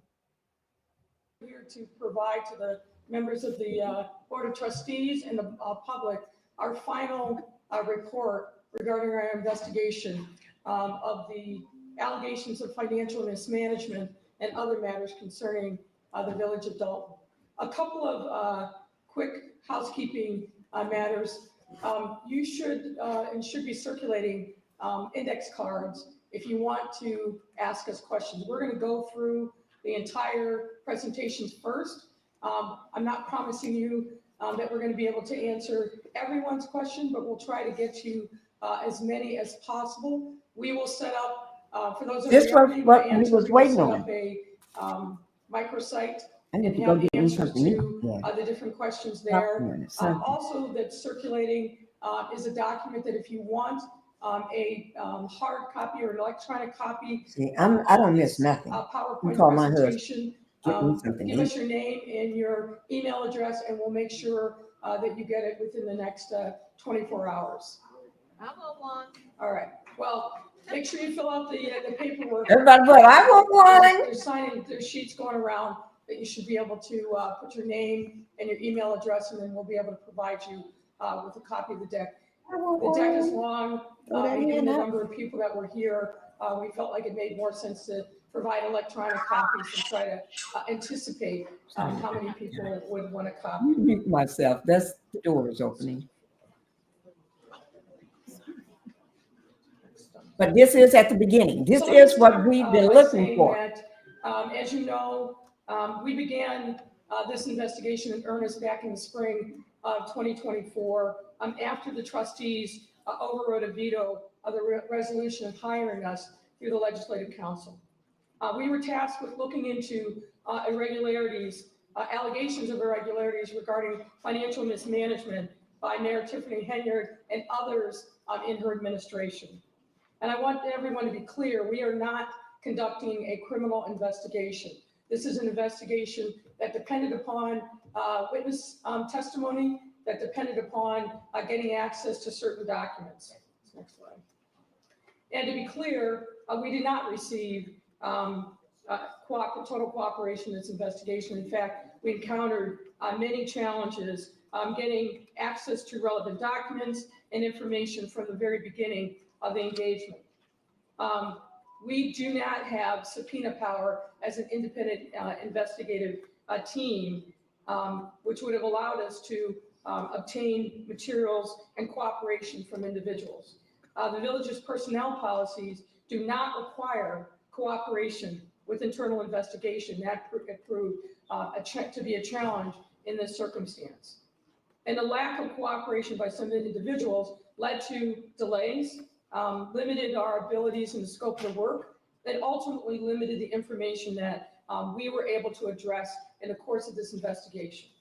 Despite these obstacles, we made progress in providing information to the trustees and to the public on the true financial condition of the village of Dolton, along with some other issues. And as a result of that, we're able to make some concrete recommendations, many of which the trustees have already adopted, on how to right the ship, to make sure that there are financial guardrails in the operation of city government, and to provide some other supports that would all be in favor of transparency and good governance. For those of you who don't know, we thought it would be important to give just a little bit of background about the village of Dolton. The village was incorporated in 1892. And according to the most recent census data, the population is approximately 21,426. The median household income is 58,706, and the village is approximately 91% African American. The village has a trustee form of government, which matters under the organization of the Illinois Municipal Code, and we'll talk about that briefly in a moment. The key city employees for the village, aside from the trustees, are the mayor, the village administrator, the director of administration, director of finance, and a staff accountant. Now, I'm not going to read everything on this slide. This is excerpts from the Illinois Municipal Code, but suffice it to say that the code really is a set of specific mandates on how a trustee form of government and other forms of government are supposed to conduct themselves. It provides things like there should be an annual appropriation, and ideally that is done in the first quarter of the village's fiscal year. No official can incur debt over and above what the budget is unless there is a 2/3 majority vote by the board trustees. There can't be entering into contracts without a corresponding appropriation. The municipality must have an audit of its financial records annually. As you know, this became an issue, and we'll talk more about that as well. And that audit and other financial information must be filed annually with the comptroller's office, or as has happened now to Dolton, the comptroller has the ability to force an audit of the financial records. Now, on that point, if you go to the comptroller's office and you look under on their website under the municipal division, there are literally hundreds of municipalities across the state of Illinois who have not filed the necessary financial documents, whether it's the financial report, whether it's the audit, and some of these delinquencies go back years. But soon after we had our report in early August of last year, the comptroller's office suddenly paid attention to the village of Dolton and took notice, while other municipalities across the state have been delinquent in their responsibilities for years. One might ask, why is that so? Next slide. One of the challenges, and we recommend, this is one of our recommendations, is the village doesn't have a codified municipal code. And what this means is the resolutions, the ordinances that are the backbone of governance for the village are not assembled in one location, filed with the state, so that all of you can look up what's the code say on this, that, or the other thing. This became something that we learned early on, which was a little bit of a surprise, but became another challenge to overcome in making sure that we had a true picture of what the rules and laws were that had been passed that govern the village of Dolton. As a result, these are the absence of archived ordinances and resolutions not being readily public led to gaps in our understanding about the laws, making governance unnecessarily difficult. Next slide.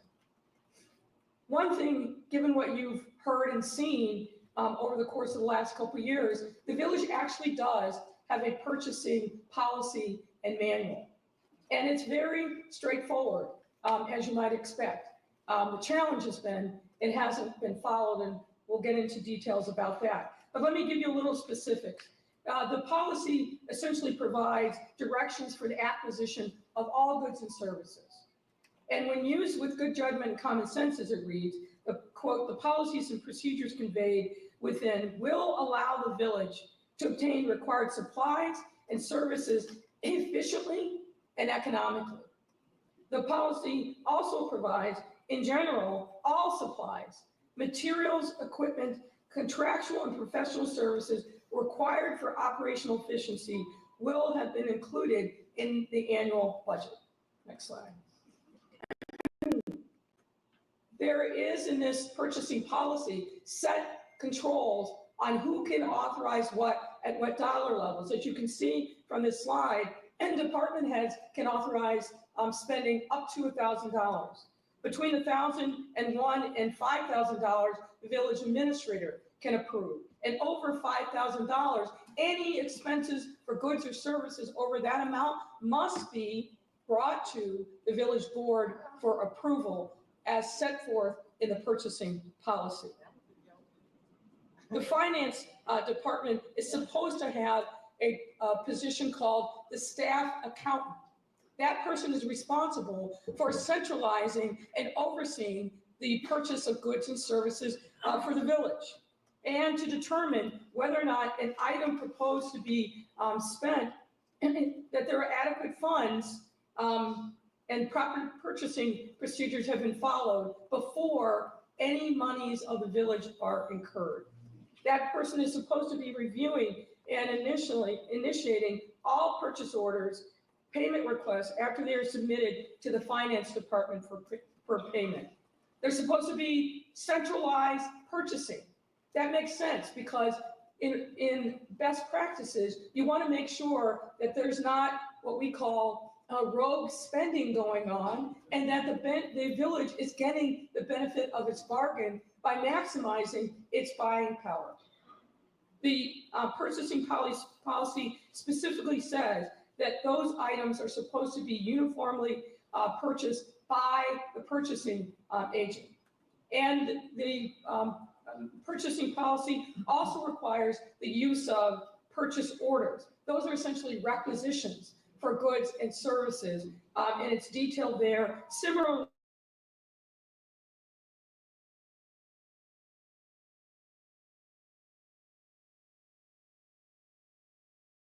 it has the same authorization requirements as other matters. 1,000 by department heads, 5,000 by, up to 5,000 by the village administrator. Anything over 5,000 has to come before the board for approval. Now, just to give you a little bit of context, because we're going to be using this term as we go forward in this presentation, there's something called a warrant that is used that also dictates how municipal funds are spent. The warrant is typically created based upon invoices that are created by a vendor and submitted to the department head for approval. As we told you in August, there is no electronic process for the submission of invoices from vendors. Paper copies, typically sent either in by hand or by email, are sent to department heads for approval. They must then list them in an electronic payment system called My Viewpoint, and then that generates the items that appear on the warrant list. Based upon our investigation, there are essentially two kinds of warrant lists. There's an accounts payable warrant list, which includes most of the village's expenses. And then there's a second warrant list that's called the electronic list, which includes payments made by wire, ACH, credit card, or any other electronic or online method. Next slide. The village is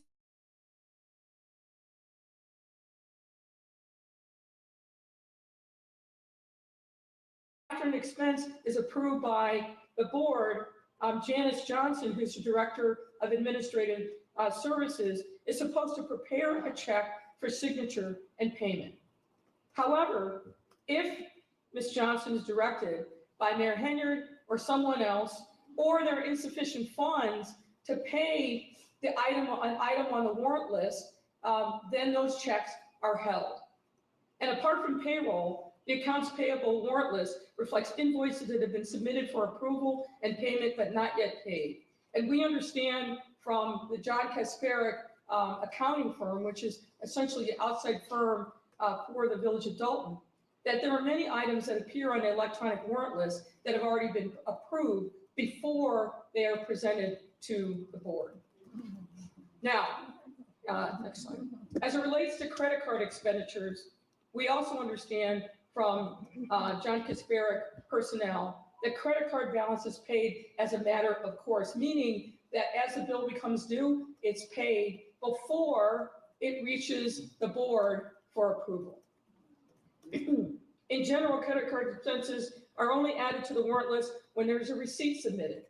What we found is that many credit card expenditures never make it onto the warrant list for approval, in part because there is not a system for ensuring that there are receipts for the various credit card purchases. And what this means, unfortunately, is that the Board of Trustees in many instances was not able to even track or see credit card purchases that were being done over the last few years.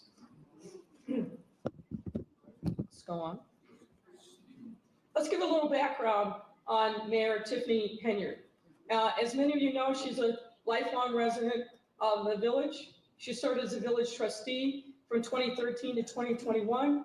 Her bio cites that she graduated from Robert Morris College, although we were unable to verify that. And she became mayor as of May 2021. Laugh on that one. There were two elections. There was an election at the end of February that went to a runoff, and then there was a final election later that spring. At the time of that second election, according to records provided to us by the County Clerk's Board of Elections, only 9.5% of registered voters in Dolton came out to vote. That's why she where she at. That's why she there. To set the framework further, we wanted to make sure you understood who were the people in charge of making various decisions under Mayor Henyard's administration. Aside from Mayor Henyard was the village administrator. You may recall that that was initially Dorothy Brown. And then in late 2021, Keith Freeman began his duties as the village administrator. The director of finance, you would think this is a very key position. Unfortunately, what we found over the course of our investigation is there are many periods of time during Mayor Henyard's tenure where that position was vacant. At one point, Tangenique Miller fulfilled the role sometime in 2022 on a full-time basis, and then she went to a part-time basis by December of 2023 and worked only remotely. The position has been vacant again since early 2024. As I mentioned before, the Director of Administration is Janice Johnson, and you remember from my discussion about the purchasing policy, where there's supposed to be somebody who's a staff accountant that is responsible for monitoring and overseeing the purchases of goods and services on behalf of the village. There's no such position that exists in the village. That's what we've been talking about, Kimberly. That's what was overlooked by everybody. It shouldn't. There was 3 levels to this. There was levels to this thing. She would have never gotten that far if someone had been keeping all eyes on her. Remember, first dollar amount. Then there was a second dollar amount that you can go past. Then a third. What?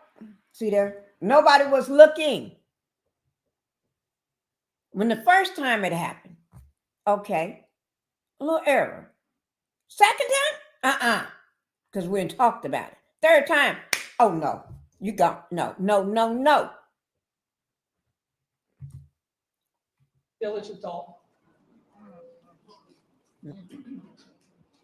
Wow. As a result of the small staff in managing the city finances, the John Kasparek firm has essentially become the in-house, although they're outside, but the in-house financial department for the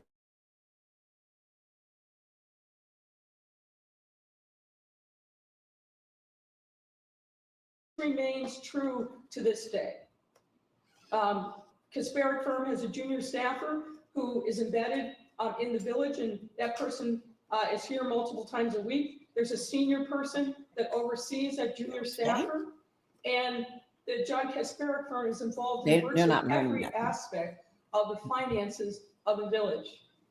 Reconciling bank records, assisting in the preparation of payroll, creating those monthly warrant lists, village accounting records, as well as a variety of other expenses. And as you might imagine, ladies and gentlemen, that kind of work, day in and day out, month after month, is not cheap. So the village is paying an extraordinary amount for outside services because it doesn't have the staff internally to do that. And in the absence of the director of finance, without the board of trustees being directly involved, there is very little oversight over the work that's being done on your behalf.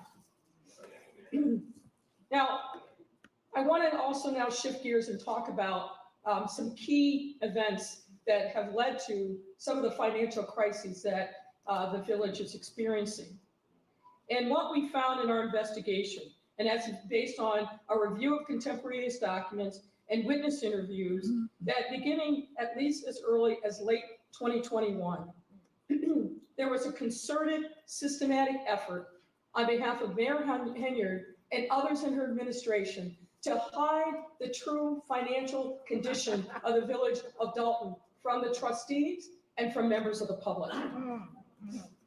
That's when she To knew step back, she was let's talk doing about wrong. what the state of play was before Mayor Henyard became mayor. He was trying to hide it. What we found is that prior to that time, the Kasparek firm would provide 3 different and important categories of information to the entire board of trustees, key city personnel, to make sure that folks were up to speed on a real-time basis as to what the circumstances were, both of expenses and revenue, and whether or not the expenses and revenue were on track with budget projections.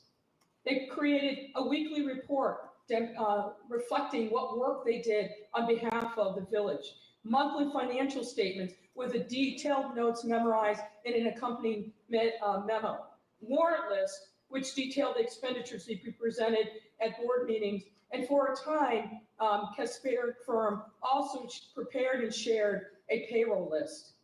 Now, initially in 2021, at the beginning of Mayor Henyard's term, Chris Marabali of the Kasperiak firm caused these documents to be sent to a wide array of people on an email.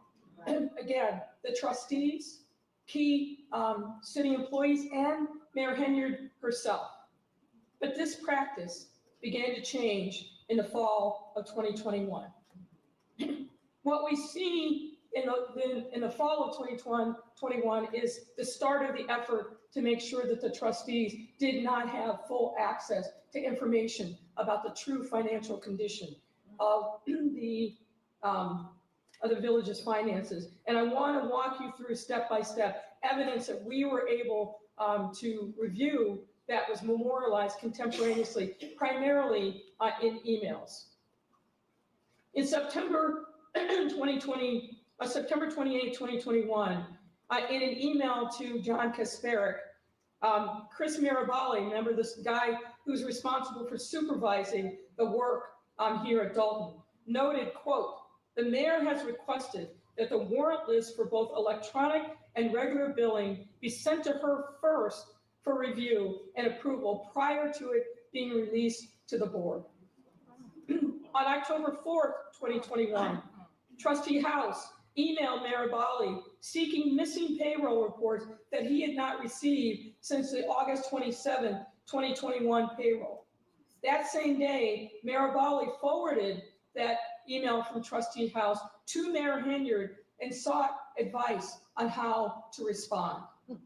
On October 21st, 2021, Chris Marabali reported to John Kasperiak via email that Mayor Henyard was very upset with him because he disclosed in a board meeting that she had directed him not to send trustees payroll records.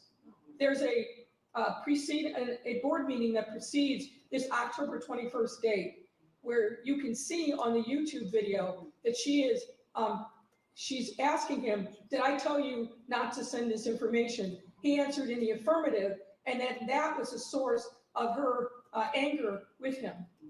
He was later called into a meeting with the mayor in the presence of Janice Johnson and Dorothy Brown.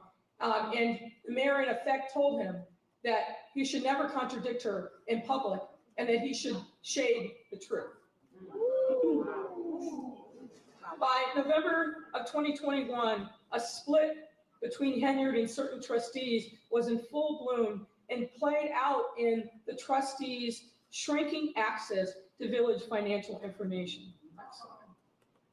And on January 22nd, 2022, Marabali again transmitted the December financials and a corresponding memo to the full list, including the trustees. But by February 9th, Trustee Steve sent an email to Marabali and others objecting to not having received payroll reports for approval and saying that he would not provide his consent for approval by the board if he did not receive those payroll records ahead of time. Trustee House concurred in that same email chain. On February 24th, and this is an important date, Marabali transmitted the January financials and the accompanying Miller only to Tanjani Miller. At that point, the trustees were cut out. On March 9th, 2022, Marabali sent his weekly report to the mayor, trustees, and others. The next day, Freeman admonished Marabali and said, quote, "Chris, please stop sending these emails to everyone. It is a direct violation of the Open Meetings Act. Send this information to Ms. Miller and Janice," meaning Janice Johnson, end quote. I can tell you that the mere transmittal of information where there's no actual action being taken is not a violation of the Open Meetings Act. So in sum, by March 2022, the trustees were effectively cut off from receiving regular financial reports generated by the Kasperick firm, which would have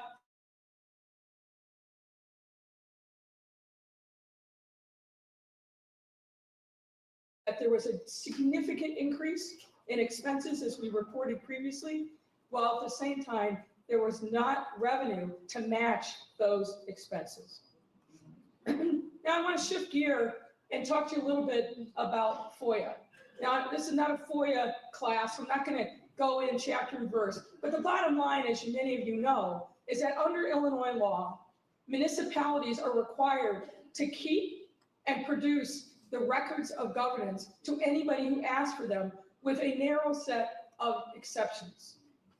And that means that the municipality has to set up a process by which people who want certain kinds of information can get that information, and that they have a certain timeline in which they have to provide that information. They can ask for an extension of time, but what they cannot do is simply ignore requests coming in through the Freedom of Information Act. Let's go to the next slide. Now, from May 21st, from May of 2021 through September of 2023, based on our review of relevant FOIA records and witness testimony, there were a significant number of FOIA requests that came into the village. Most of these requests were ordinary type. People asking about particular addresses within the village, people seeking other information. But what we started to see in 21, and then it increased steadily over time, is people asking very specific information about the governance of the village, and in particular, asking information about how money was being spent. At the beginning of Mayor Henyard's tenure, Clerk Allison Key was responsible for FOIA requests. According to Clerk Key, when a FOIA request would come in, she and her team would review it, then they would send it to the relevant department. There were FOIA liaisons in each department, and it was their responsibility to look for responsive documents and then provide them to Clerk Key so then she could respond to the FOIA. The increased number of FOIAs over time posed a challenge given the limited resources that were devoted to FOIA. So what we saw is a very small staff, very few resources, and an expanding number of FOIAs that came in. There were not sufficient resources to be able to meet that rising interest in the governance of the village of Dolton. Now, there were many allegations that we received that Mayor Henyard ordered village personnel to simply stop responding to FOIA. We were not able to verify those allegations, in part because village employees who reported directly to Mayor Henyard did not cooperate in our investigation.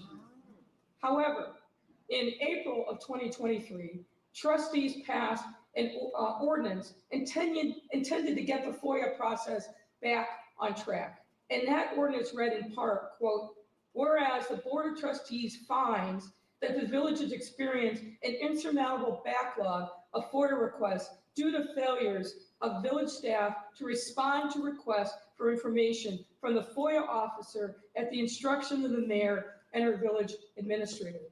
The trustees obviously believe that that's precisely what had happened, which is that the mayor had instructed people within the departments not to respond to FOIAs. Now, despite the passage of this ordinance, the FOIA process didn't improve. And in fact, it continued to break down the non-cooperation of village staff, and many of whom simply, according to Clerk Key, simply stopped responding to her when she would send them FOIAs. And as a result, you know what's happened. Some of you, I'm sure, experienced it directly when you filed FOIAs. There were appeals made to the Attorney General, and in some instances, people simply filed suit. Now, one key milestone that I want to bring to your attention is when Clerk Key was stripped of her jurisdiction over FOIA. As you can see from the screen, she received an email from Keith Freeman on September 7th, 2023. And in this email, I'll read the body of it. Dear Clerk Key, I am writing to inform you that you are hereby removed from your duty as a FOIA officer effective immediately. Your inability to process FOIA requests in a complete and timely manner has left us no choice but to restructure our process going forward. The village has redirected FOIA officer duties to another party, and as such, your services are no longer needed. I have advised all department heads of the change. Now, I want to be clear that Clerk Key denies the various allegations in Freeman's email. But I want to lift up a couple of things that I think are notable about this email in particular. When you see the language, the village has redirected FOIA officer duties to another party. Note in this email, he doesn't say who that other party is. And what we know from our investigation is that we were never able to determine who that person was that's actually handling FOIA and whether or not that person received the proper training. FOIA is not easy. There's a lot of nuances that are involved in the statute to make sure that there's proper compliance. We have no idea to this day whether or not the person who was handling FOIA actually received proper training. There was no effort to take over the files of pen. So let me just say this. First of all, she did everything to attempt by having the other people not to lack of communication, do not communicate, this and that. She was doing everything she can to hide her dirty deeds of what she was doing. And other people was complying with that. And then I cannot believe the fact that she is relieved of her duty by email, but they got somebody else to do it. But you don't know the person's name. And still today, there's no name of the person. So that means that job had to be given to somebody. Somebody knows something. It just didn't just disappear. So she's been doing this, and now she can't do it. She's too slow, trying to say she don't move in a timely manner. She's not doing them in a timely manner, but you ain't got no person in that position to do it. Because if you did, you would have a name. If you didn't want to let her know, but you still have a name in your report. Somewhere should be some hiring papers. If you hired somebody or somebody else in the office took the position, or you hired it outsourced. It doesn't matter. It should be a name of that person. And for it not to be a name given, he don't give a name. She don't, nobody knows who was doing it. Yo, take this. This woman and everybody that was doing that and being compliant with that, they don't, oh no, you don't get a slap on the wrist for this because you're doing the same thing. Criminal activity. Oh, Lord, let me calm down. For your requests, and there was no process put in place for transitioning of the responsibilities from Clerk Key and her team to the unknown new FOIA officer. There's plenty of evidence, and again, I think you all have experienced it firsthand, that after Clerk Key was removed of her responsibilities over FOIA, the FOIA process didn't get better. If anything, it got worse. And these issues continue to this day. Now, let's shift gears.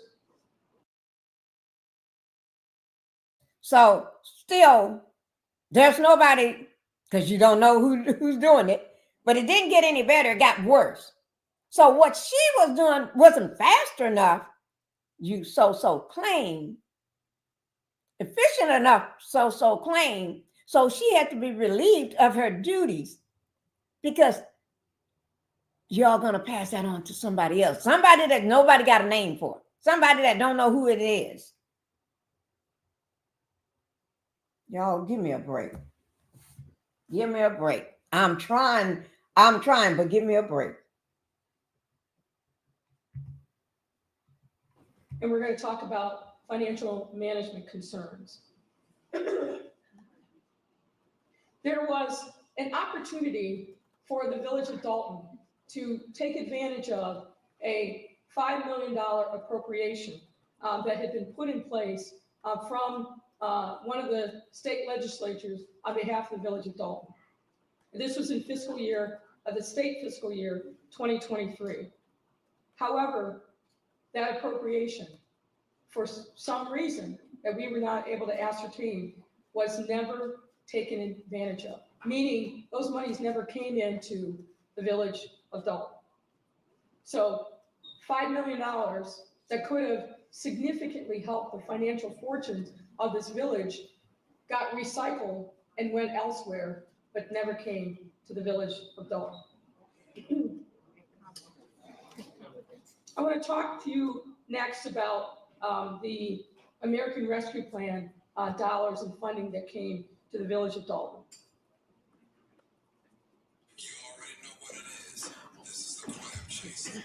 As many of you know, the American Rescue Plan was put into place by the Biden-Harris administration to help municipalities, cities, counties, states recover from the economic impact of the COVID-19 pandemic.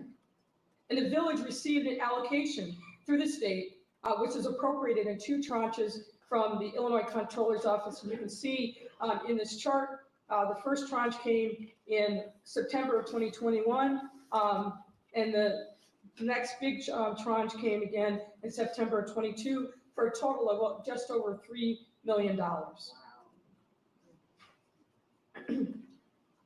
The U.S. Treasury Department had very strict reporting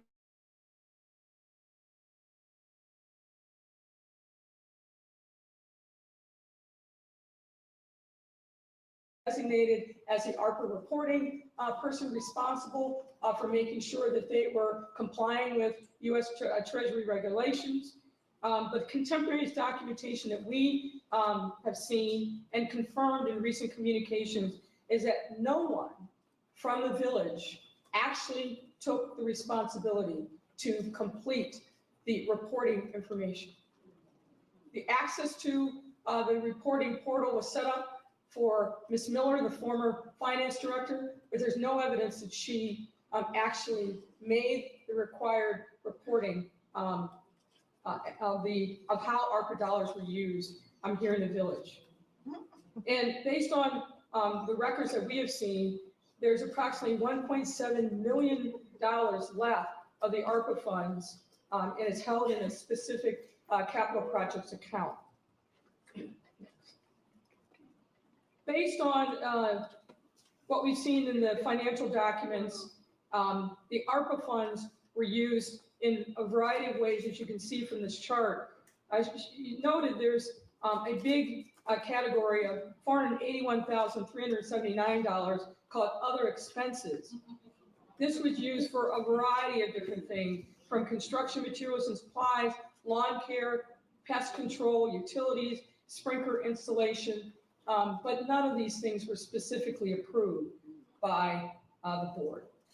Now, at this time, I'm going to turn it over to my colleague, Amanda Kite, who's going to walk you through some more detailed information on the financial status as of October 31st, 2024. So now we're going to walk through and largely provide an update to the financial information that was presented back in August. And we've been provided records that cover the first 6 months of the village's fiscal year 2025. As of October 2024, the village's general fund, which is the fund that's used to account for the majority of the village's operations, remains in a net deficit position. However, the deficit position has decreased or improved from the information that was presented in August. And as of October 2024, the general fund's net deficit position is currently $2.4 million. Additionally, during the first 6 months of fiscal year 2025, the average monthly expenditures of the village have also decreased. Through fiscal year 2024, the village was spending on average $2.5 million per month. During the first 6 months of fiscal year 2025, that number is down to $2.1 million per month on average.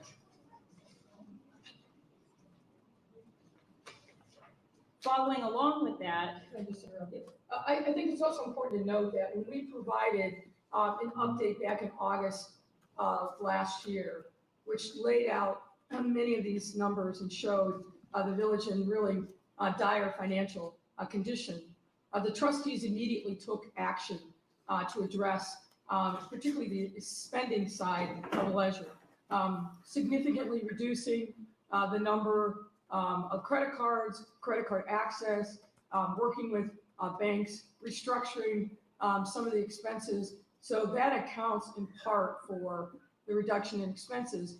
And as Manuel explained, there are other factors that contributed to this, but I wanted to note that the trustees heeded the concerns that we raised back in August and took specific action, many times in opposition from Mayor Henyard, to make sure that they were starting a process of putting the village back on better financial footing. So following along with that, the decrease in expenditures, through the first 6 months of fiscal year 2025, the village's expenditures have matched the revenues that came in during that time period. This is in comparison with the same time period in fiscal year 2024, where the gap in revenue to expenditures was almost $5 million. So the expenditure and revenue gap has improved. This gap decrease is for two primary reasons. First being, as of October fiscal 2025, revenues are approximately $3 million more than compared to the same time period in fiscal year 2024, which is largely due to the timing of when the property taxes were released to the village. In 2023 and 2024, property taxes weren't released until November or December, where in fiscal 2025, they were released much earlier. But additionally, expenditures have gone down, most notably general administration, police department expenditures, and public works. A couple of categories that we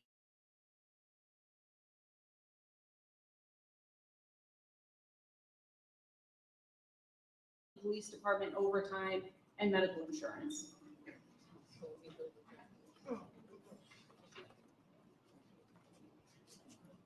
The village's cash balance has remained generally the same since the information that was presented in August. As you can see from the chart, as of May 2024, the general fund had an unrestricted cash deficit of almost 5.7 million.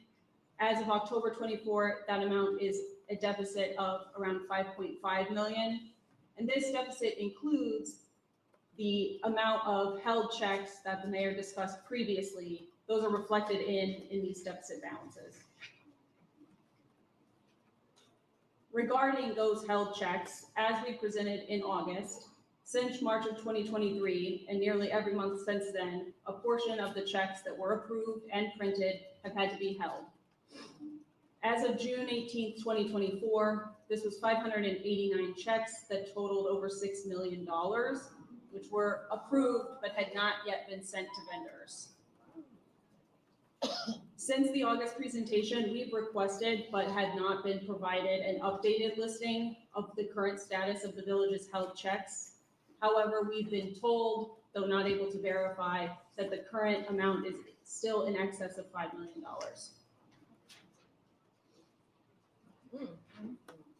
Turning now to discuss the village's use of credit cards.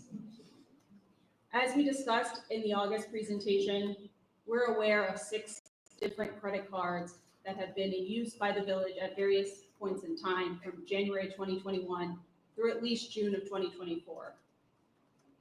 Since the August presentation, we did request updated credit card statements that would cover July 2024 through December 2024, but we did not receive any updated credit card records. As you can see from the chart, the use of credit cards steadily increased from calendar year 2021 through 2023. In 2023, the village spent over $775,000 on credit cards.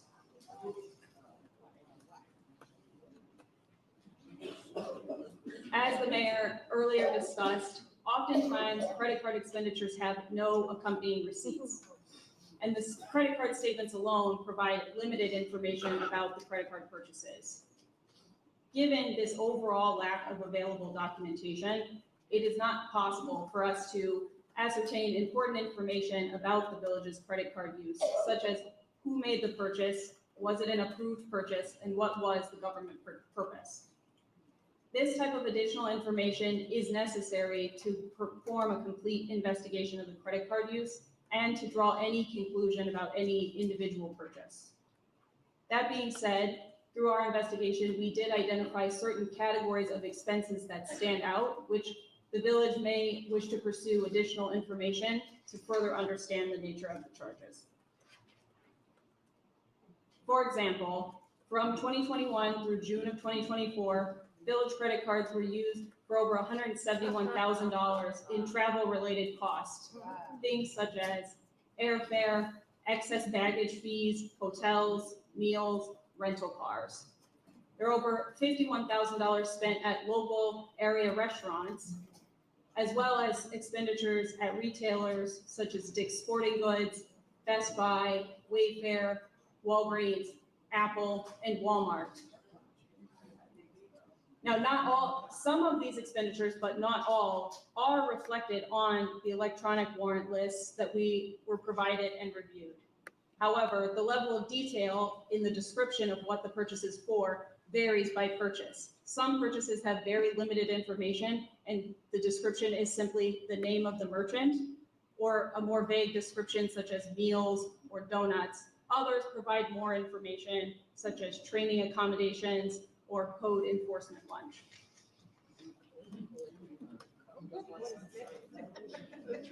One area of our investigation where we were able to obtain detailed purchase information relates to Amazon purchases. The vast majority of purchases made by the village on Amazon were paid for with village credit cards. From January 2021 through June of 2024, the village spent approximately $218,000 on purchase from Amazon using village credit cards, the largest spending of which occurred in 2023. Now, the vast majority of the purchases on Amazon do appear to be for routine items such as office supplies, office furniture, and supplies for the police department. And the Amazon order details show that these orders were delivered either to Village Hall or to the police department. Additionally, many of the largest purchases on Amazon, 3 of which we identified in the August presentation, were related to materials or supplies for the skating rink. This includes $5,099 for artificial ice tiles, $33,000 for artificial ice tiles, $5,600 artificial ice tiles, $4,700 artificial ice tiles, and then $3,700 for ice skates.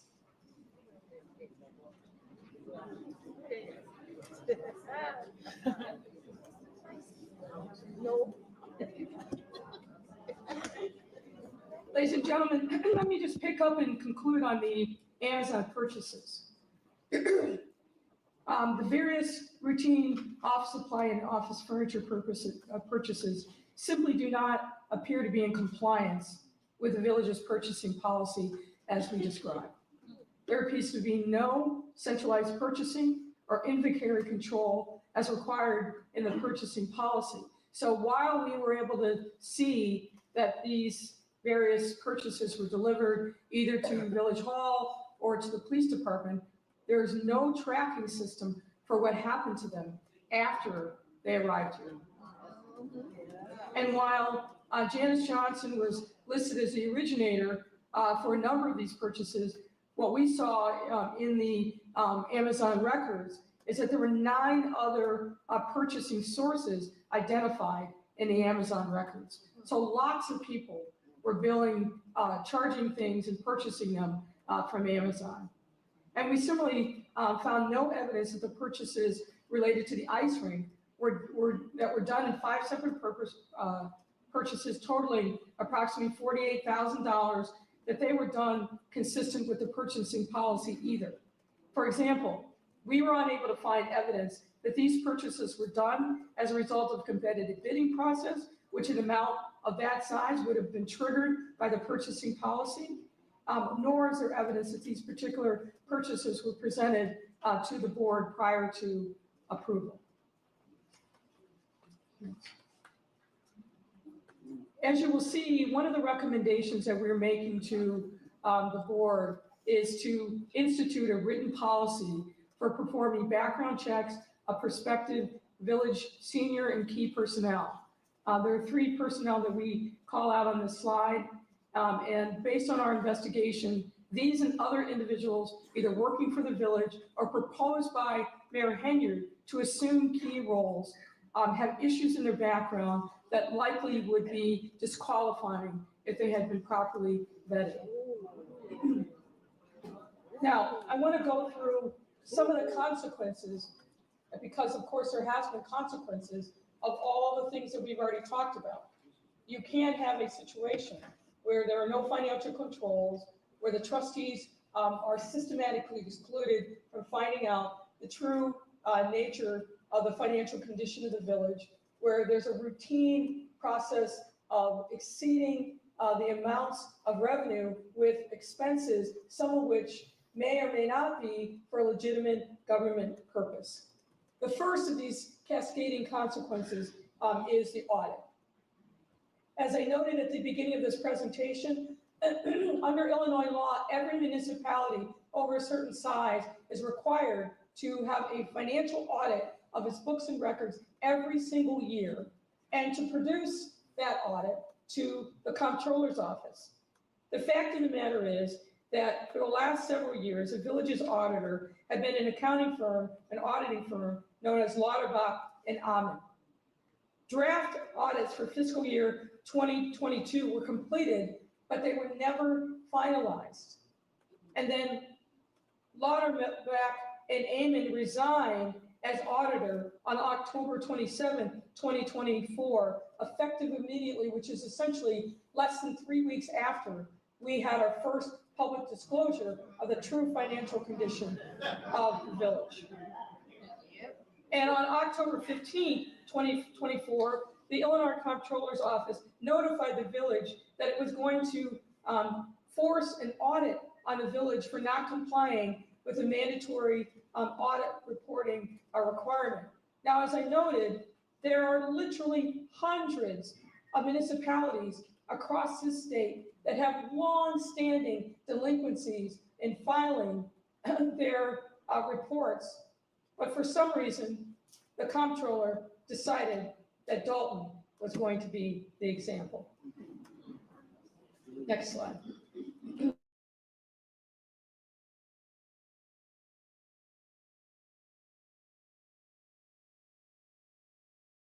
An uptick in litigation.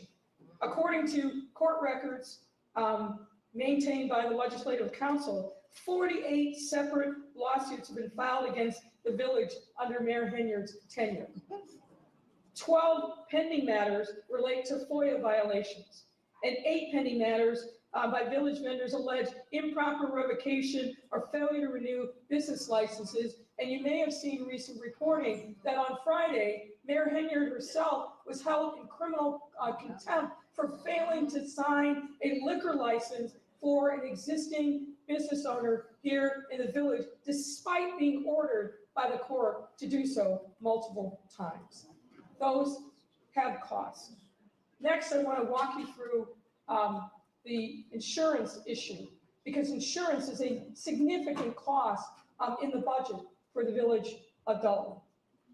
The village's insurance needs are primarily handled by 2 entities: an insurance broker, which is Insurer Source LLC, and something called a third-party administrator, which currently is Charles Taylor, TPA. In 2024, the village's insurance coverage became at risk due to late or non-payment of fees. The village's premium financing company sought to avoid its contract with the village. And let me explain what that means. There is a finance company that fronts the money for the village's various insurance costs, and the village pays it back on a monthly basis. But because of non-payment, that finance company walked away from its responsibilities and said, we're not going to we're not going to finance any future funds to the village to pay its insurance. That created a bit of a crisis.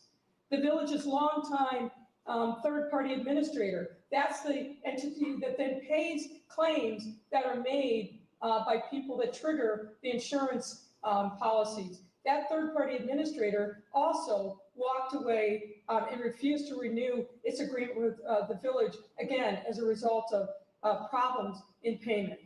And then longtime insurance carriers. The village had, like most municipalities, has multiple insurance carriers that cover their insurance, particularly liability insurance. Many of those longtime carriers canceled in the spring of 2024 or declined to renew the village's policies. Next slide. Now, this came at a critical time. The renewal period for village insurance is early August of every year. Typically 60 days before that time, the insurance broker will start negotiating, renewing terms of coverage with the various insurers. You have the TPA walk away, which is known to the insurance companies covering the village. You have the finance company walk away, which is known to the village. And the fact that these other carriers decided not to renew, that also sent a ripple through the insurance market. As a result of the efforts of the insurance broker, he reached out to 36 different insurers, including 10 excess insurers and then 26 non-excess carriers. 5 carriers chose not to renew their coverage for the village. 13 carriers declined to quote coverage for the village, meaning they weren't even interested in providing a quote. And 1 carrier simply didn't respond. And of the excess carriers who provided a quote, they set their threshold for coverage very, very high. 2 set it at 25 million, 4 set it at 10, and 2 at 5, and 1 declined again to quote any coverage. Now, the village was eventually able to obtain coverage for the 2024-25 period. However, there were 2 important concessions that the village was compelled to make in order to make sure that it had insurance coverage from August of 2024 to August of 2025. As you can see from this slide, the village was compelled to pay more for less coverage. We have here a kind of side-by-side comparison of what the coverage was under general liability, law enforcement, public official, and auto liability. In the preceding year, the coverages were almost equal at $11 million. But as you can see, in the current coverage period, there's a significant decrease in the amount of insurance coverage that the village now has to handle whatever liability issues may come up. The other significant concession was that the insurance carriers refused to cover Mayor Henyard. What? As you can see in the third bullet, there's a Refused to cover her. quote from the insurance policy. Oh my God. The insurer covers all elected officials, provides that as a separate part of its coverage, but specifically in writing Regarding Mayor Henyard. on any claim made against any insured which is brought by, on behalf of, or against the following entities or individuals, and that is Tiffany Henyard. Yeah. And the emphasis here was in the official. This coverage exclusion regarding Mayor Henyard also applied not only to the general liability policy, but also the law enforcement policy. Oh my There are God, I implications never. for the village, given the cancellation of coverage for Mayor Henyard during this coverage period. Mayor Henyard will have to pay for all defensive costs related to her out of pocket, or the village could decide on its own to pay for her coverage, but it won't be covered by the insurance carriers. Now, Mayor Henyard would then be responsible for any judgments, settlements, or attorney's fees rendered against her personally, separate from the village. Ooh. There's an open question as to whether or not Mayor Henyard will participate in litigation that she has to pay She don't need for to be herself, sued. and what that would mean for the village if she simply defaults, meaning doesn't show up, doesn't participate in ongoing litigation. So the absence of coverage has significant implications for the village and for the taxpayers of the village of Dolton. Other implications, the fire department. After 2 years with no resolution of a contract, finally in the fall of 2024, Legislative Council was able to reach a collective bargaining agreement with the fire department union, which a majority of the board approved over Mayor Henyard's objections. The village is currently in negotiations with the police department, but the challenge with that, negotiating that contract, is without audited financial statements. And remember, we said there's been no audit of the financial statements since fiscal year 2021. It's difficult for village negotiators to be able to project what revenues are going to be coming in so they know what a fair salary and compensation would be. Now, as we're winding down here, I want to cover quickly some other remaining items that I know are of interest to the public. And let's talk for a minute about the Las Vegas trips and the allegations against Trustee Holmes. There are actually 2 trips, one in May 22 and another in May 2023, where Mayor Henyard and a large delegation went to an economic development convention in Las Vegas. The convention was called Recon, and it was put on by the International Council of Shopping Centers. Financial records from the village and Thornton Township reflect that a number of people traveled to Las Vegas on both of these trips, and the expenses of their travel, their lodging, their meals, and entertainment were paid for on village and township credit cards. There is no evidence that any business development opportunities came to the village as a result of either of these 2 trips.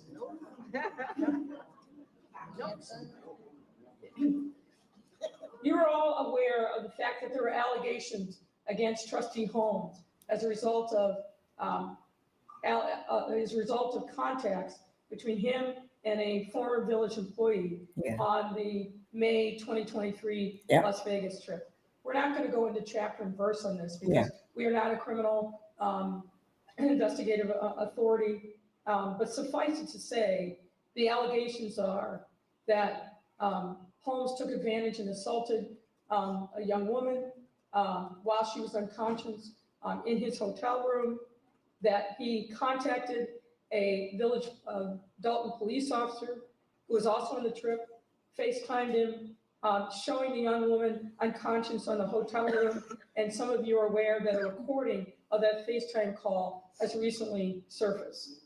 The young woman eventually filed complaints in Las Vegas and suburban Cook County. Fall of last year, the Las Vegas criminal authorities closed its case after its investigation. The young woman has also filed a complaint with the EOC alleging that she was wrongfully terminated from her employment as a result of making an outcry to Mayor Henyard directly about the alleged assault. And the young woman has subsequently filed a lawsuit which makes similar allegations, and that lawsuit remains pending. Importantly, neither the young woman, Trustee Holmes, or other witnesses cooperated with our investigation. Another thing that I think is important regarding this alleged incident between Trustee Holmes and this young woman. Working through the Delgado law firm, we learned that Mayor Henyard authorized an investigation to be conducted by a firm called R.E. Walsh and Associates out of Oak Brook, Illinois. This investigation was not authorized by the board, and the results have not been shared with the board. It is unknown to this day what the scope of the investigation was, who was interviewed, if anyone, what documents were reviewed as part of this investigation or its findings. The R.E. Walsh firm has refused to provide its report or otherwise answer any questions about its investigation because it's not been paid for its services.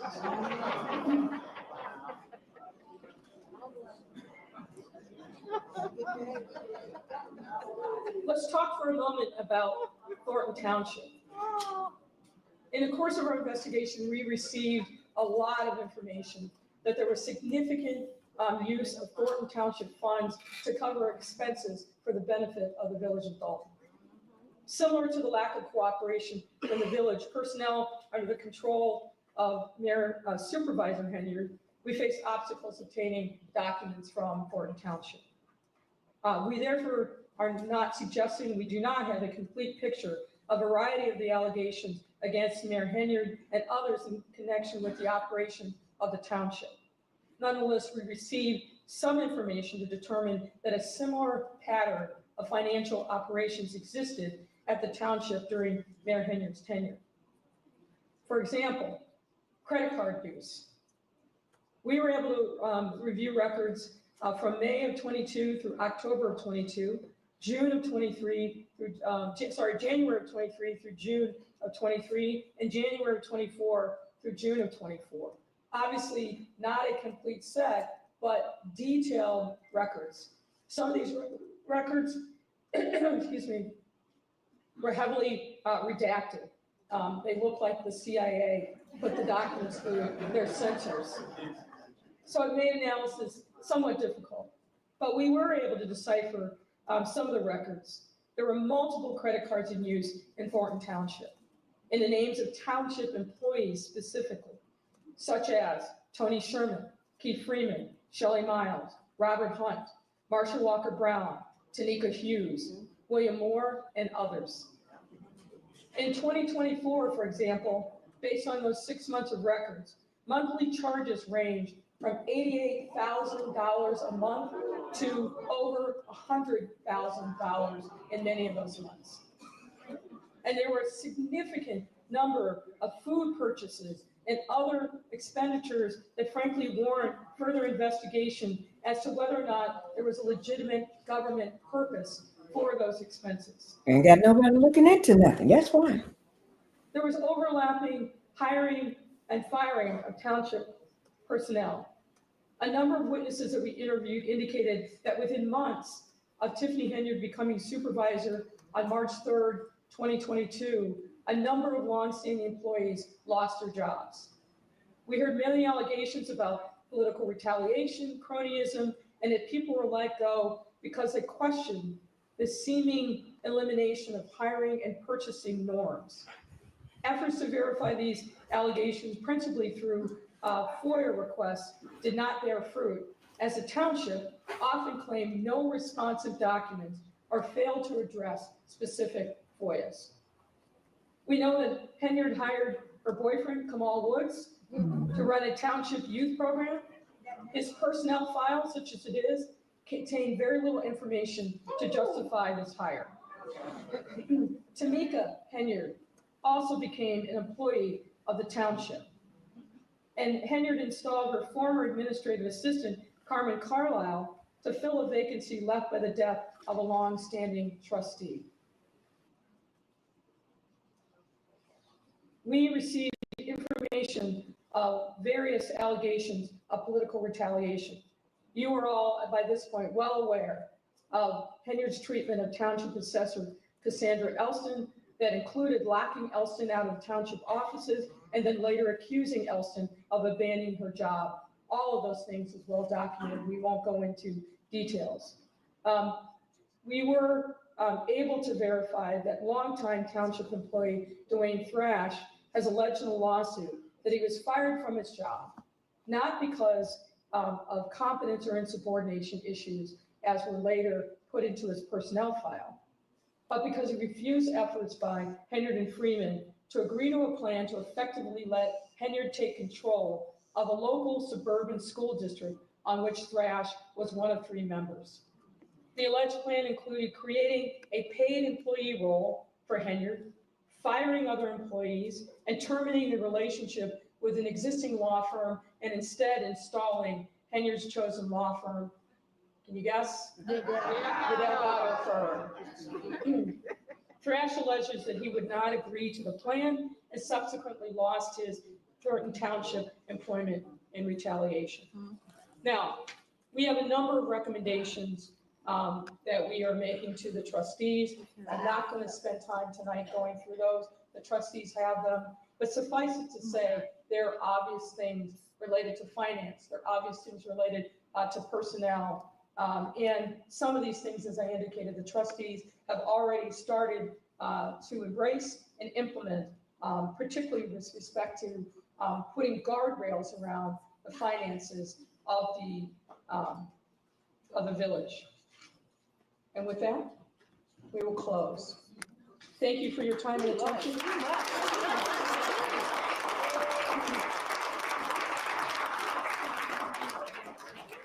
Now, as I said at the outset, we have passed out index cards. If you have questions written on them, pass them forward, and we will entertain some questions. Can members of the Park District staff perhaps help us collect some of these cards and bring them forward?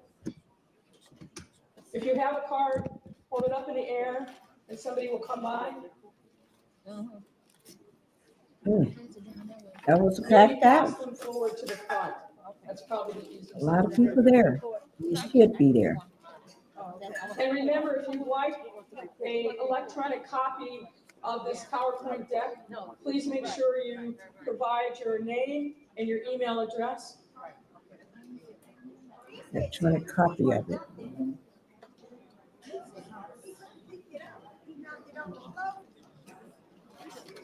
That Come on is up, man. If you sad. have questions, please pass up your index card. We'll try to get to as many as we possibly can.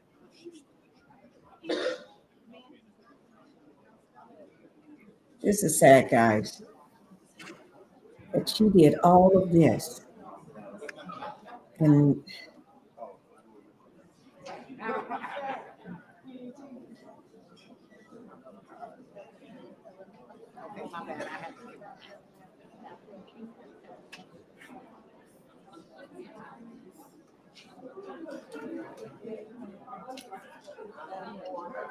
everybody videoing. All right, we have a couple of questions. One is, why didn't the $5 million come to Dolton? The answer is we don't know. What happens is monies get appropriated and become part of a budget. It will go to the relevant state department for allocation, but then the municipality has to fill out certain paperwork in order for it to claim that allocation. We have not found any evidence that that happened. Oh my with the village. God. This person also asked, is there anything to hold Tiffany personally liable? He ain't got no Well, paperwork as you for know, nothing. there are a number of different lawsuits that have been filed, and obviously you have your vote. Next question is, if supervisor is uninsurable, how can she hold a position? Now, the insurance issue is with respect to her role as the mayor of the village of Dolton. We have no visibility into whether or not the insurance issue also applies to the township, but she can still hold her position. But as I indicated, with no lack of insurance coverage, it puts the village and the taxpayers potentially at risk. And certainly she would have to pay for her own lawyer, her own defense, if she is sued in the course of her duties. There's a question of who pays the services that are rendered by my colleague and I. As you recall, the trustees voted to approve the hiring of us, and that comes from the village of Dolton. Are you bringing me one more question, ma'am? Come on up. Village of Dolton. Okay, that's right. Okay. She done screwed it up. She have screwed that Ooh, financing up. She just robbed it. She didn't screw it up. She was. There's a question that whether the village will be able to get federal or state funding to bail us out of this mess. And the answer is, I think that's a matter that the trustees are actively pursuing. Okay. There's a question, have all of your findings been given to the FBI and any agency concerned? Maybe we'll all turn and wave to our friends in the federal government who are surely watching. Just wave to her. Just wave. What I will say is we have been in contact with members of the U.S. Attorney's Office who are investigating this matter. I know that the FBI has also been in contact with various people who have information about the allegations that are here. What they intend to do and the timing of that, no one really knows except for them.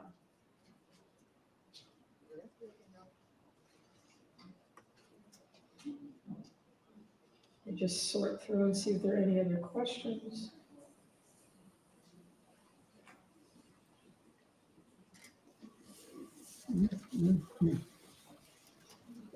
Someone asked, for the $5 million grant, was it mismanagement or theft that we did not get it? As I mentioned before, there's a process in which a municipality that gets an appropriation has to claim it. There's no evidence that that process was followed. Somebody got it. What happened? There's a question of when can vendors expect past due payments to be handled? I'm aware that the trustees are working diligently to try to work through the number of vendors who are owed goods and resources, but recognizing that village resources are tight. There's a question of how much money is owed to credit cards. I think we covered some of that in our report. The trustees have substantially cut down access to credit cards, so we expect credit card spending to go down. Most of the payments were made and balances paid in total at the time that they were incurred.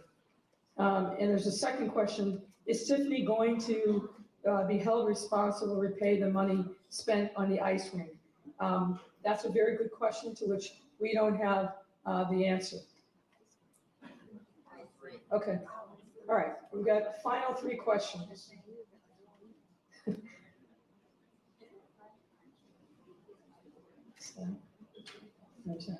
All right, actually, final question.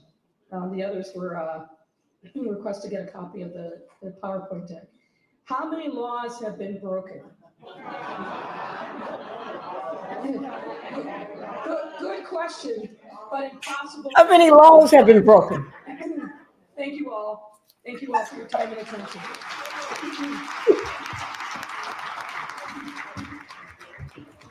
As many as you can break. Okay, we want to thank everybody for coming out, and on behalf of the Dolton residents, board of trustees, we want to ask everybody to give a round of applause to Mayor Lightfoot for her hard work. Okay, guys, that is the end of that. So now you all got a full view of this. Oh, that's my alarm going off. You all got a full view of that. Okay, that's what I've been looking for all night, was a full view, and it was telling. It was telling. So if you want to, you can go back and look over it again, and everything.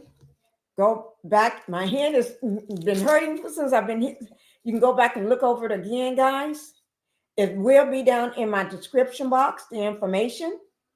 That was that full coverage of that detailed findings from the investigation onto Dolton's Mayor Tiffany Henyard was by ABC 7 Chicago. So if you want to go and look at the full report, you can go down. I have all the information down in my description box, so you can go back and look at it. Gosh, that was telling. And I do want to say, let me just stop sharing this. Let me just say this. That was a lot, but we needed to hear that. And there was things I didn't even know. The oversight is terrible. I'm trying to put this on my hand right quick. It's terrible. Who's watching the hand?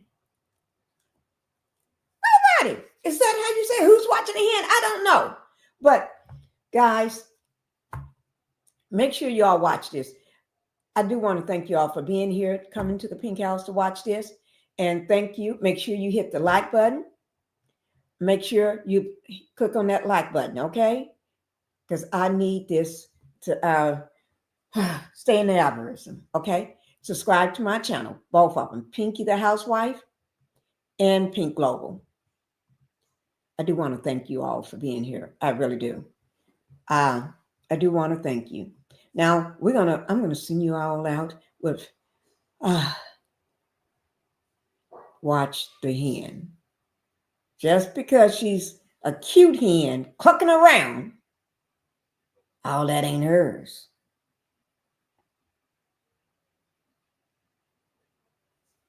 So when you see her coming, hide your money. Don't give her your credit card. I'm just kidding. I'm just kidding. Okay, guys. Thank you all. Thank you all. Okay, for being here. Thank you. This was a lot. I really do. So I'm going to go ahead and let this take us out. All right. I don't know. I just don't know. I just don't know.